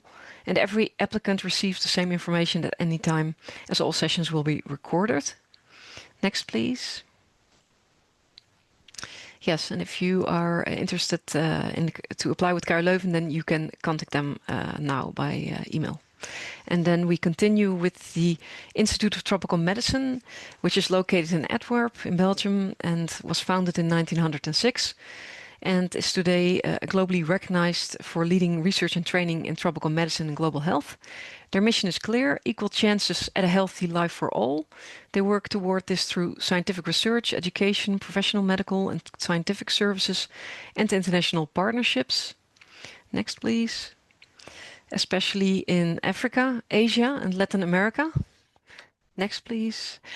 ITM's three departments tackle health challenges that affect vulnerable populations everywhere. Next, please. From outbreak response and disease elimination to improve health systems and tackling AMR, ITM combines scientific excellence with scientific and societal impact. ITM is now inviting applications for postdoctoral fellows in two areas. Firstly, the Molecular Parasitology Unit, headed by Jean-Claude Dujardin, seeks experts in genomics and evolutionary biology to study Leishmania with access to hundreds of genomes and clinical metadata. And secondly, the Entomology Unit, headed by Ruud Muller, looks for experts to study plant feeding patterns of Aedes aegypti in urban Kathmandu, helping to design new vector control tools and apply by the 15th of June. Next, please. And you can tune in to their podcast transmission to hear the stories behind their science. Then we continue with the Vrije Universiteit Brussel, the VUB. Next, please. VUB's commitment to pioneering research extends across a broad spectrum of disciplines, earning VUB an international reputation that sets them apart.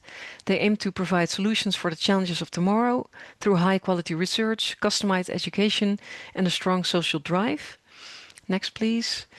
An international hub of knowledge, VUB is your gateway to a truly international academic experience. The university is a microcosm of the world, with students hailing from 145 different nationalities. VUB counts more than 96 research groups spread over 4 campuses, with the medical staff at the University Hospital. Next, please. VUB's policy on shared research infrastructure gives researchers access to state-of-the-art technology and expertise at an affordable cost. From support for quantitative and qualitative research methodology to a tissue analysis lab and much more, you can find it all in VUB's core facilities and infrastructure platforms. Next, please. Research groups at VUB have proven track records with high publication scores, successful participation in national and internationally funded research projects, and excellent research facilities. And VUB works from the premise that research excellence starts from a bottom-up approach with researchers in the driving seat. The Research Funding Europe team has experience in supporting applicants and will help you find your way. They assist incoming researchers before and after their arrival in Brussels with administrative matters, including visa permits, registration and health insurance, and search for VUB and repository to find their list of MSCA-PF opportunities online. And then we continue with the Meise Botanic Garden, which is an internationally renowned center of excellence for plant diversity research, conservation and documentation, with a living collection of 20,000 plant species, a herbarium with 4 million preserved specimens, and an extensive archive and botanical library. And they are among the largest botanic gardens in the world. They offer expertise in the following areas: data-driven biodiversity research, valorization of tropical and temperate crop wild relatives, etc. And they also have a high-quality infrastructure to support their research, including herbarium digitization equipment, microscopes, and a fully equipped molecular lab. And there are fellowships opportunities in both fundamental and applied sciences, as you can see on the slide.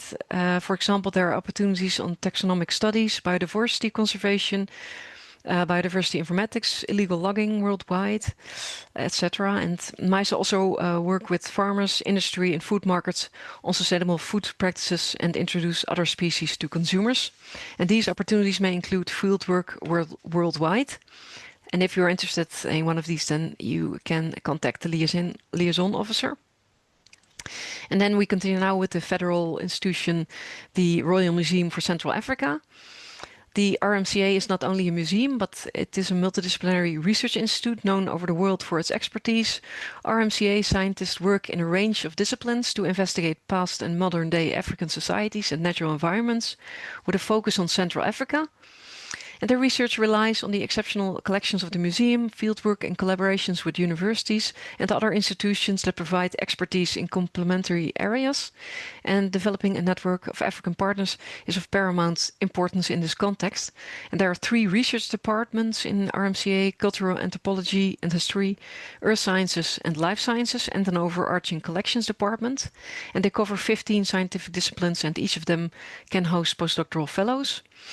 More specifically, there are fellowship opportunities in a wide range of areas, including African food advice, colonial history, and natural risks. And all these topics may include fieldwork in Africa, and these topics are absolutely not exhaustive. If you're interested in one of these, then yes, you can contact the liaison officer, who will put you in contact with the concerned researcher to further discuss the opportunities. And then here at the last slide, you have the contact details of the MSCA NCPs in Belgium. But yeah, in case you would have any questions, then please directly contact the host institutions of your interest. And thank you for your attention. A big thank you to Nadja Margot for this very, very quick but very, very thorough overview of the opportunities for MSCA fellowships in Belgium. They are still online, so if you have any questions specifically about Belgium, please ask them right away in the Q&A function of Zoom. And I am, with this, passing on the curation of this event from China back to Europe. Thank you, Carlis. Thank you to all of you. Can you please let me know you can see my screen, because I cannot see it anymore? Yes. Yes. Okay, perfect. That's good. So thank you. We are actually arriving to the last 3 countries, last but not least. So let's move from Belgium to Czechia. And we have now with us the National Contact Point for my Sklodowska-Curie actions in the country from the Technology Center Prague, Sylvie Petrowska. Please, the floor is yours. Hello, can you hear me? We can hear you, indeed. Okay, great. So thank you for inviting me to talk about Czechia. Please, next slide. I have to say that I'm not representing a host institution, but I'm kind of coming to talk about the whole country. I'm coming from National Information Center for European Research. So we are a team of national contact points, and we try to increase the Czech participation in Horizon Europe and also help researchers who want to come to do their research in Czechia. So we offer trainings, individual consultation, we publish helpful documents, we also publish analysis. I mean, you can imagine. Please, next slide. To kind of attract you to the Czechia. We are kind of smaller country in the heart of Europe. We are one of the newer members of the European Union. We joined in 2004. Our capital is Prague, which is world renowned for its beauty, but the whole country is beautiful. It has a rich history. There are many historical sites, beautiful nature. We have really developed transport infrastructure. So when you are visiting Czechia, you can really get most of it and visit many places. We are also one of the most safe and stable countries in the world, and we have very welcoming and I think develop expat culture. Please, next slide. So something about research and science in Czechia. The science and the research is utmost priority for Czechia. It's demonstrated by our innovation strategy, which kind of puts the research utmost priority for the country. We are internationally renowned in areas like Egyptology, or we are one of the global leaders of nanotechnology, especially in nanofibers, also in biotechnologies. There are some examples of concrete current projects, which are like nanotechnological coatings to improve air quality. Our scientists from Technical University develop a device to systematically to effective drainage of water from desert air. There's a company that did capacitors for Mars rovers. We have research infrastructure that operates one of the most powerful lasers in the world. And also there's recently really put a big push to make Prague a local super hub for artificial intelligence, which is a very popular topic today. So the AI is also very trendy in Czechia and in Czech research. Please, next slide. So when you're looking at Czech higher institutions, who you would kind of look for your host institutions, we are getting more and more popular for international students and researchers. As you can see, in 2023, we have over 300,000 students and over 50,000 students were international. We have 26 public higher education institutions. The biggest one is Charles University, which has 17 faculties that is located in Prague. The second biggest one is Masaryk University with 10 faculties located in Brno, which is the second biggest city. We have also 2 state higher education institutions and 28 private. The Czech universities and higher education institutions have been actively involved in Horizon Europe as well as international cooperation. They do have departments that they help with the preparation of MSA proposal. They welcome the MSCA Postdoctoral Fellows, and I also think I can say we have a good cooperation with the research department and NCPs. So we also join together to really give you the best support. Please, next slide.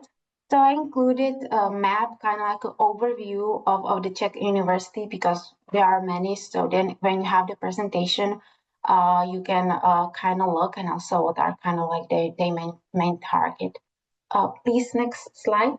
We also have the Czech Academy of Sciences, which is a complex of 54 public research institutions. Its primary mission is to conduct basic research in a broad spectrum of the natural, technical, and social sciences and the humanities. So there are over 1911 employees. There are, as you can see, institutes in mathematics, physics, and earth sciences, life and chemical sciences, humanities, and social sciences. The Czech Academy also has a long history of participating in Horizon Europe. And, all the institutes welcome the MSCA fellows.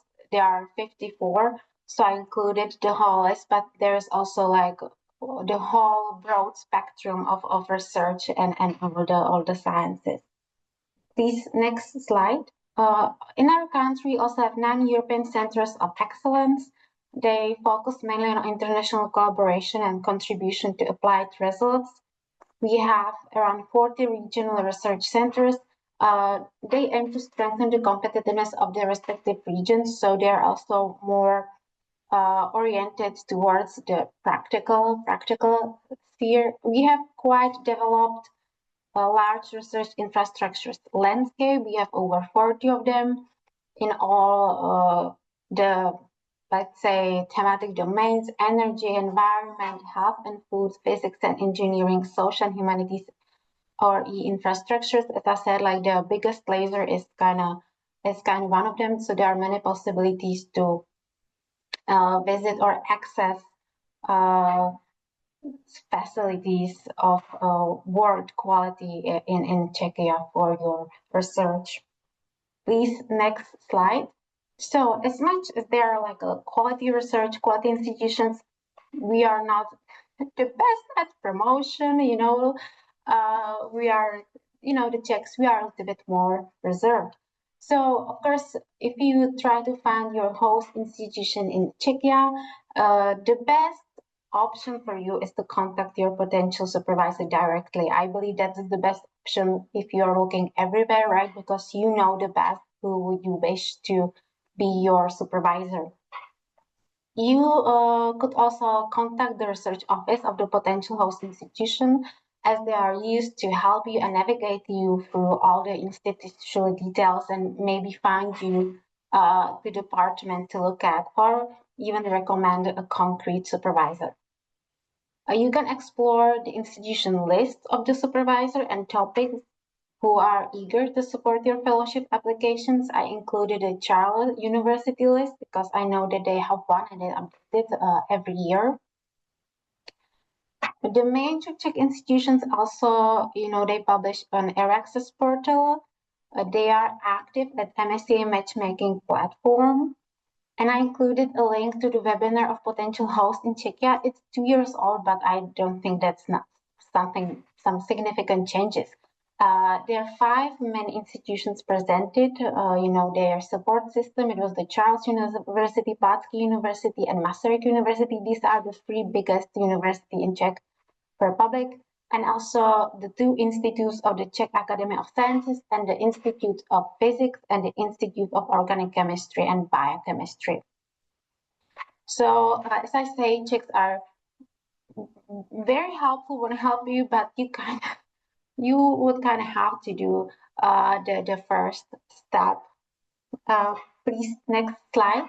But if you want to go to the Czech Republic, there are like a few, I don't know if advantages, but chances that I would like to mention that Czechia is one of the widening countries. So in the case that you will not be selected for funding, but you still have a high quality proposal, you can apply for ERA fellowship, which is kind of aimed at widening countries. That means that you would have to do nothing additional. You would just, when you apply for MSCA Postdoctoral Fellowship, you will kind of take the box that you want to be available for ERA fellowship. There's automatic resubmission. And if unfortunately it happens, because we know that it's highly competitive, that you will not be selected for funding, but you still have the quality, you have over 70%, then you can get to ERA fellowships, which is in widening countries. So that is one opportunity that kind of broadens the spectrum if you want to have a host institution in Czechia. Next slide, please. We also have a national support scheme, alternative funding, which is funded through European Structural and Investment Funds with the operational program John Amos Comenius. And that is also if in that case that you have a high quality proposal, but unfortunately you won't be selected to get the funding, you can apply for national funding schemes. There's a little bit condition that the researcher has to be an employee of the applicant beneficiary in MSCA Fellowship CZ Call for the entire duration of the mobility. But this is also another chance if you want to come to Czechia or want to depart and you get your results to apply for the national funding scheme. So it gives you another opportunity to conduct your research and do your project. As you can see, the next starting day will be after the results of the next MSCA call. Please, next slide. And now a few words about our support for applicants. So we as contact points, next week we have a workshop, how to write a competitive proposal for the MSCA Postdoctoral Fellowship 2025 call. It's an online format. It consists of information session, but also on training session, because we aim to really transfer some practical knowledge. We have MSCA PF Fellow, we have evaluator. So we really want to give you like the practical tricks and tips how to tackle all these requirements, and there are many in the proposal. We also have many e-learning videos. We have a national portal that there are a lot of information published regarding MSCA scheme. We offer individual consultation, and we do offer pre-screening of your proposal. You have to send us the proposal at least 3 weeks before the call deadline. And of course, we are not going to review your science, question the methodology, etc. But I still think it's a valuable service to offer, because we can really show like maybe something is not addressed enough, maybe something is missing in this section, something can be transferred, something should be explained better. Last year we did pre-screening for between 40 and 50 proposals, So I highly recommend, if you are planning to go to Czechia, to use this service. We also cooperate with MSCA fellows and evaluators, and yes, we are here for you to, if you have any questions regarding MSCA PF in Czechia, we are here for you to answer. Next slide, please. Here I just included a few useful links for you about Czechia, research in Czechia, and MSCA opportunities, so you can really look through. And then I think it's all from me. I would like to invite you and recommend you to choose Czechia as your host country, and I'm sure that there are many quality research institutions that would be suitable for you. So thank you. Thank you, Sylvie. Thank you very much for your presentation and also for this overview of the different services provided by the National Contact Points. And now we move on from Czechia to the beautiful island of Malta. We have together with us Lili Kankaya from the CENSA Malta institution. She is the national contact point for Malta for MSCA. So Lili, I give you the floor, please. It's your turn. Good morning or good afternoon, depending where you are based. My name is Lili Kankaya. I'm the national contact point for MSCA in Malta. Thank you very much for inviting me and for organizing such a great event. So let's see what Malta has to offer. Next slide, please. As well as my colleague from Czechia, I'm going to present to you an overview of what do we offer. We have collected a number of host offers for you, but I'm speaking on behalf of the country as a national contact point and not on behalf of a particular host institution. So who we are, CENSA Malta, or in English Science Malta, is basically the officially nominated organization for the Horizon Europe program, and we are hosting all the national contact points and all the program committee members under one roof. Myself, I am for MSCA, and also for EURAXESS, I'm having both roles as a national contact point and also program committee member. So next slide, please. Where is Malta? Perhaps many of you do not know, but where exactly is Malta, because it's such a small island country. We are also a member state since 2004, and we are based in central of Mediterranean, let's say, very close to Sicily. Here is a small map so that you can see how really small Malta is. Small, but yet excellent country for your research. One particular thing that I want to stress, which will be, I think, of a great benefit, is that English is official language. So apart from Maltese, which is the national language, English is also the second official language. And we do have a very good quality of life, as well as very low crime rate. Apart from marine and maritime, that are obvious research areas, we have focus on digital technologies, renewable energies, artificial intelligence, and blockchain as well. Next slide, please. Here is the video. Let's see if it's going to work. Christina, shall we open it now, or? I'm trying. Yeah, I'm trying, but it doesn't seem to work. Okay, do not worry. I can send this video in the chat. Okay, what is the situation with the postdoctoral fellowship in Malta? So we are a small country, as I said, but due to the fact that we have not so many applications as the big countries, we do provide a very strong support to applicants. So being from one-to-one meetings, we review the proposals truly. Any support that you might need in your proposal preparation and even management of the project after. The other benefit is that being a small country, such projects are being given quite a lot of attention from the media and also ministers that attend this kind of project events.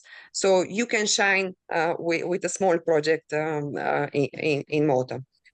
The success rate is quite high due to the fact that we have additional funding.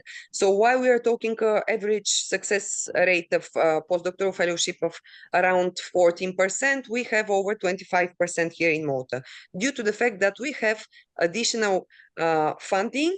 Apart from the ERA fellowship that has already been mentioned, we have this so-called ERDF transfer, and currently we are funding all the proposals that score above threshold. So this gives you quite good chances to be funded. Next slide, please.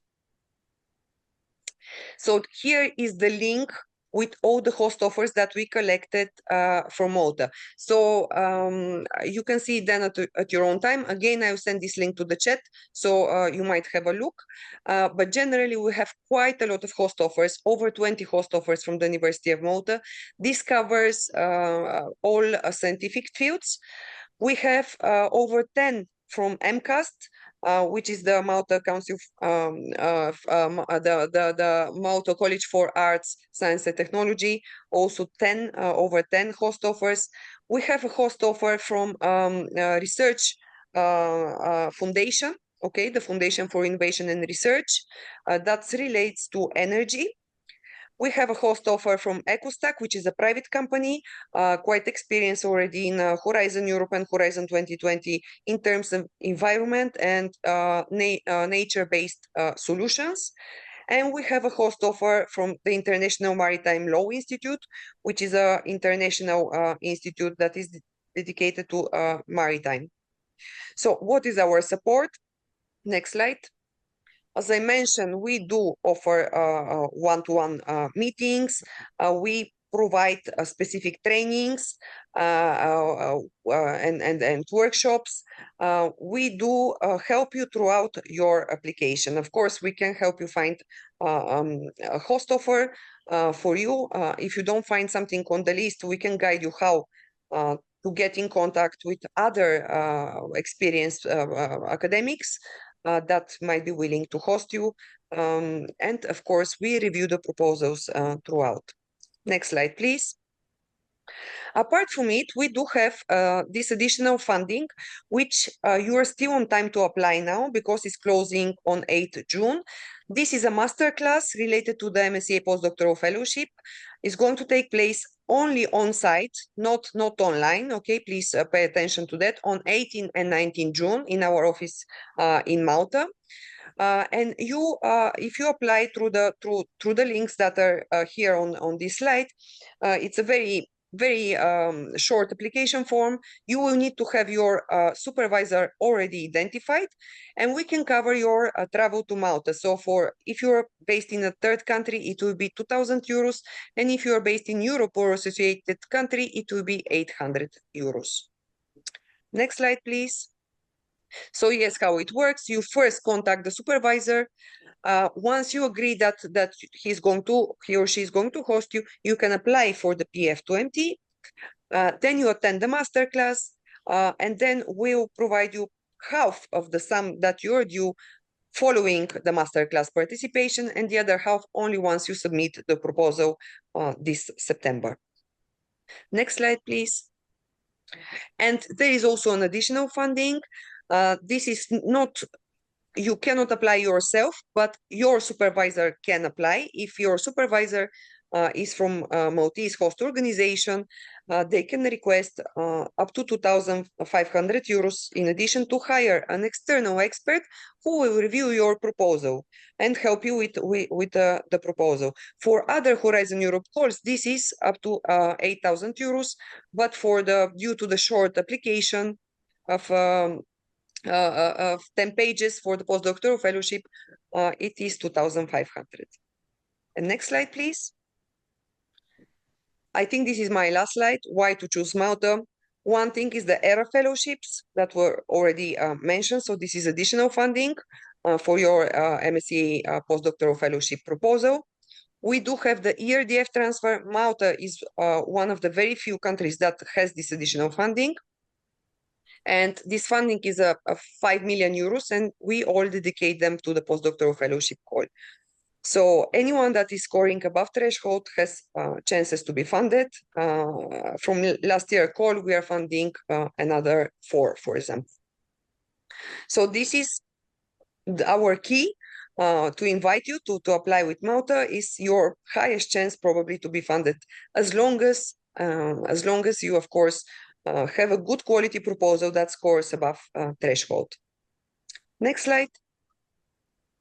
That are my contact details. So feel free to contact me if you have any more questions about Malta and our host offers. Now I'll send in the chat the link with the host offer, so you can also see them at your own time. Thank you very much, Christina. Thank you, Lily. Thank you for the presentation. Again, also on all the support services and the additional facilities and funded facilities provided to the different researchers in Malta. Now let's finish today's webinar, this morning's webinar. Remember that we're going to have a second one in the afternoon for the other part of the world, where also researchers are interested in participating and coming to Europe. Now we move on to Croatia. So we have 2 institutions that are going to be presenting their hosting offers today. And let's start with Fausto Ferreira, who is the Associate Director for Business. And he will represent today here the Center of Excellence in Maritime Robotics and Technologies for Sustainable Blue Economy. Fausto, the floor is yours. Thank you very much. And thank you for the opportunity to present. Well, first, I would like the first slide. Here you go. So, as Christina already introduced me, I'm Fausto Ferreira. I'm Associate Director for Business at the new Center of Excellence in Maritime Robotics and Technologies for Sustainable Blue Economy. Fortunately, we have an acronym MARBLE for the long part, so we call ourselves Center of Excellence MARBLE. And our mission is to power innovation for sustainable blue economy through robotics and digital technologies. So next slide, please. How do we plan to do this? Well, we have this vision of putting Croatia on the map of R&I excellence by becoming an European lighthouse and a role model in maritime robotics and technologies. And the first thing I want to mention is that I didn't put Croatia on the map of Europe, and I realized that that everyone is presenting much better their countries. So for the ones that don't know, Croatia is in the Adriatic across Italy, so to the east of Italy. That's our geographic position. It's a 4 million inhabitants country with over 1,000 islands and a long, long coastline. So this is really the right place to be if you want to do research on maritime domain. So to implement our strategic vision, we are aligning ourselves with national and international policies, not just the smart specialization strategy of Croatia, but also the UN Sustainable Development Goals, the UN Ocean Decade, and so on. We benefit from a strong international partnership with NTNU in Norway and the National Research Council. And we do aim to attract world-class researchers such as you today here present, and host these researchers through international postdocs like the Marie Curie Sklodowska-Curie Postdoctoral Fellowship and other programs, and through a program of affiliated researchers and so on. And we have a benefit of, although being founded by a university, we are a fully autonomous non-profit research center with state-of-the-art infrastructure. So I mentioned we are new, we started this January, but we have a strong background and track records. We basically are built over 15 years of experience in the university side from 2 laboratories, Laboratory for Underwater Systems and Technologies, LABUST for the maritime part, and Laboratory for Robotics and Intelligent Control Systems, LARIX for the aerial domain. So when we speak about maritime domain, it's not just robots or technologies on the sea. This includes as well aerial, as long as it's connected to the sea somehow. We have over 7 professors, 5 postdocs, and 15 PhD students, plus a bunch of research engineers and administrative staff support. And we are willing to mentor people in different domains. In particular, we have 4 key research areas, so maritime robotics and autonomous systems, maritime green endurance, maritime IoT or Internet of Things, and maritime digital twins. Did I mention maritime? Maybe. We welcome postdoc fellows in these areas, and as you see, these areas are very broad, so we are very flexible with what you would like to do or not. And we are ready to offer full proposal support, mentoring, and exploit our global network, because we have also, besides professors, we have a structure behind with a research support office that I thank again for all their support, that will be willing to review proposals and advise and provide feedback throughout the process from here to September. Next slide, please. Apart from that, we have world-class infrastructure. So on the top, you see the conceptual design of the building that we are rebuilding, which used to be the Shipbuilding Institute from the former Yugoslavia. So it's a historical location with really, really good conditions, where we'll have an experimental pool of 30 meters diameter. It's a building that has the biggest wooden roof in whole Europe. It's a protected monument. Besides the headquarters in the capital of Croatia, Zagreb, we have 3 pilot sites at seaside, one dedicated for aquaculture in Šibenik, one dedicated to be a smart marina in Rijeka, and another one in Šibenik dedicated for autonomous marine robots testing. So underwater, above water, and acoustic communications, diver support, and so on. I forgot to mention, in the headquarters, besides the pool, we also have a flying arena. Finally, other colleagues already mentioned the ERA fellowship option. With Croatia, you actually have 3 options of getting funding, besides the Marie Curie postdoctoral fellowship and the ERA fellowship, which is automatic for countries like Croatia, as long as you tick the box. We also have the Seal of Excellence avenue, where if the proposal had over 85% but did not get funded because of budget restrictions, the project gets the Seal of Excellence, and Marble, as the Center of Excellence, can apply for national funding through Croatian's national funding programs, and then be able to host the postdoc. And finally, I didn't mention too much on why Croatia, but here it is. First of all, you have, of course, real-world infrastructure, both labs on land and 3 pilot sites. You have a very good team with a lot of experience, and that aims to become a lighthouse for maritime robotics in Europe. And the support that I already mentioned as well to write the proposal. But we also have very nice conditions to live here. It's a Mediterranean climate, so it's not too hot, it's not too cold. It's more or less temperate. A beautiful coastline, opportunity to go at sea often with our work, because we work with maritime robots, so we are at sea a lot of times, as you can see in the pictures. Great food. I'm not Croatian as well. I moved here 5 years ago, and I'm in love still with the country, so it's a great place to be. You can contact us via email. This email goes to me, marvel.eu, or on LinkedIn, or through our website. So we look forward to host you here in Croatia soon enough. Thank you very much. Thank you, Fausto. Thank you for this passion, also for showing your passion for the country. It's all about mobility. So thank you for that. Thank you for that. So let's move now to our last speaker, who is Marina Tramfik, assistant professor and also member of the scientific committee of the Faculty of Chemistry and Technology from the University of Split. Marina, the floor is yours, please. Thank you, Christina, and hello to everyone. I'm here to represent 3 potential candidates for supervisor from University of Split, from Faculty of Chemistry and Technology. And Fausto said that he didn't put a slide about Croatia, so I will make up for that.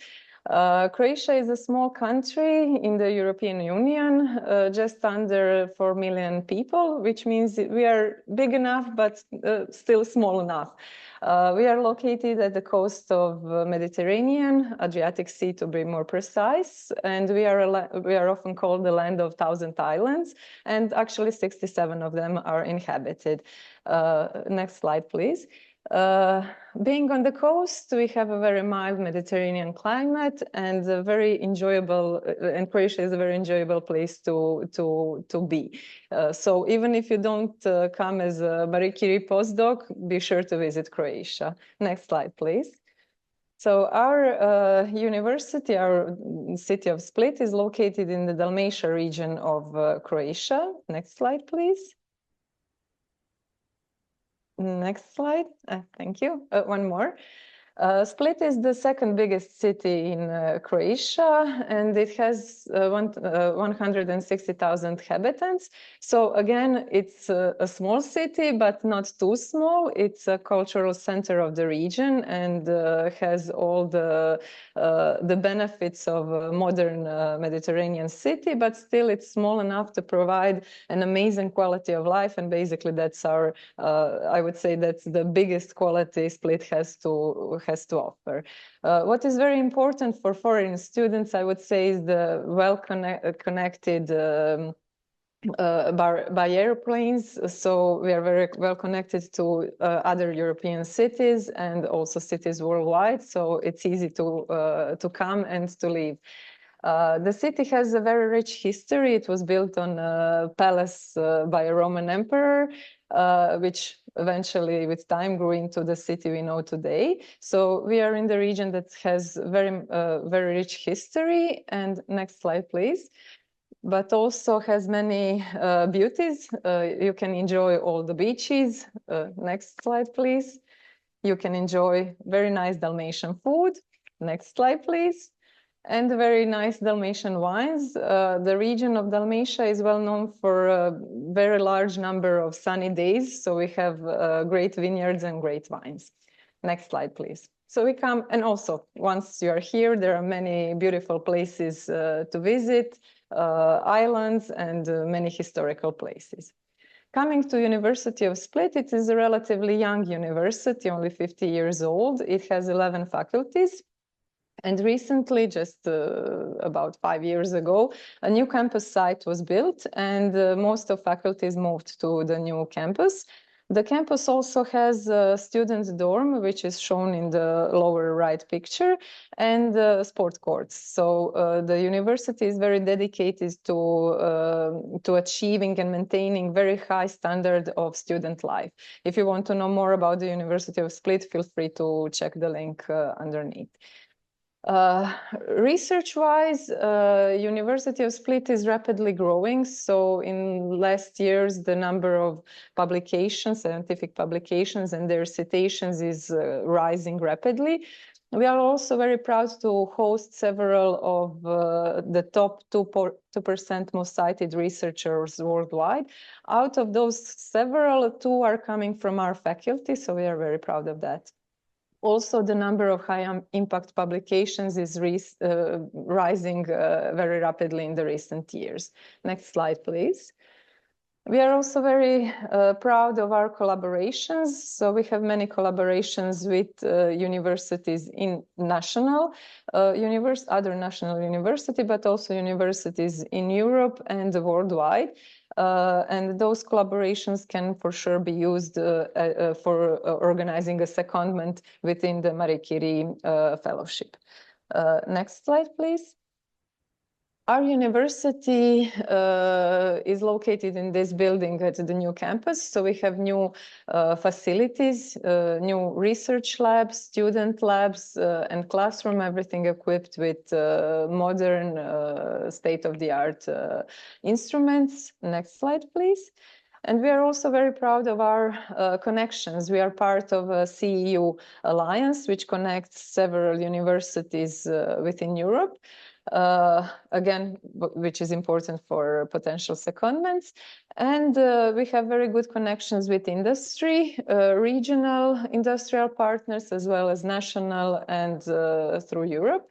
And we often, whenever possible, we participate in science popularization events. Next slide, please. So now is time to introduce our potential supervisors. The first one is Dr. Ivana Tsarev. She has a PhD in chemistry and is very experienced both in academia and industry. Her research interest is focused on natural product chemistry, mostly on isolation of compounds from plant materials and study of their biological activity and search for potential applications. All the necessary equipment is located here at the university. And if you are interested in this topic, feel free to check out her OrgID page to see more detailed about her CV, her biography, and her publications. Also, feel free to contact her by email. The next one is Dr. Martina Perić-Bakulić. She has a PhD in physics, and I would say she works at the interface of physics and chemistry. She's a very young researcher, but very experienced. She spent her postdoctoral period abroad at University of Lyon in France. And her research interest is the design of new nanomaterials based on noble metal nanoclusters for potential use in biomedicine and for solar cells. Basically, she uses DFT and TD-DFT as computational quantum chemistry methods to study the optical properties of these new nanomaterials. If you are interested in this topic, on the slide, you have the link to her OrchidID to check out the publications and her biography and the email to contact her. And finally, myself, Marina Tranfić-Bakić. I have my PhD in chemistry, and I spent 3 years at University of Bologna as a postdoc.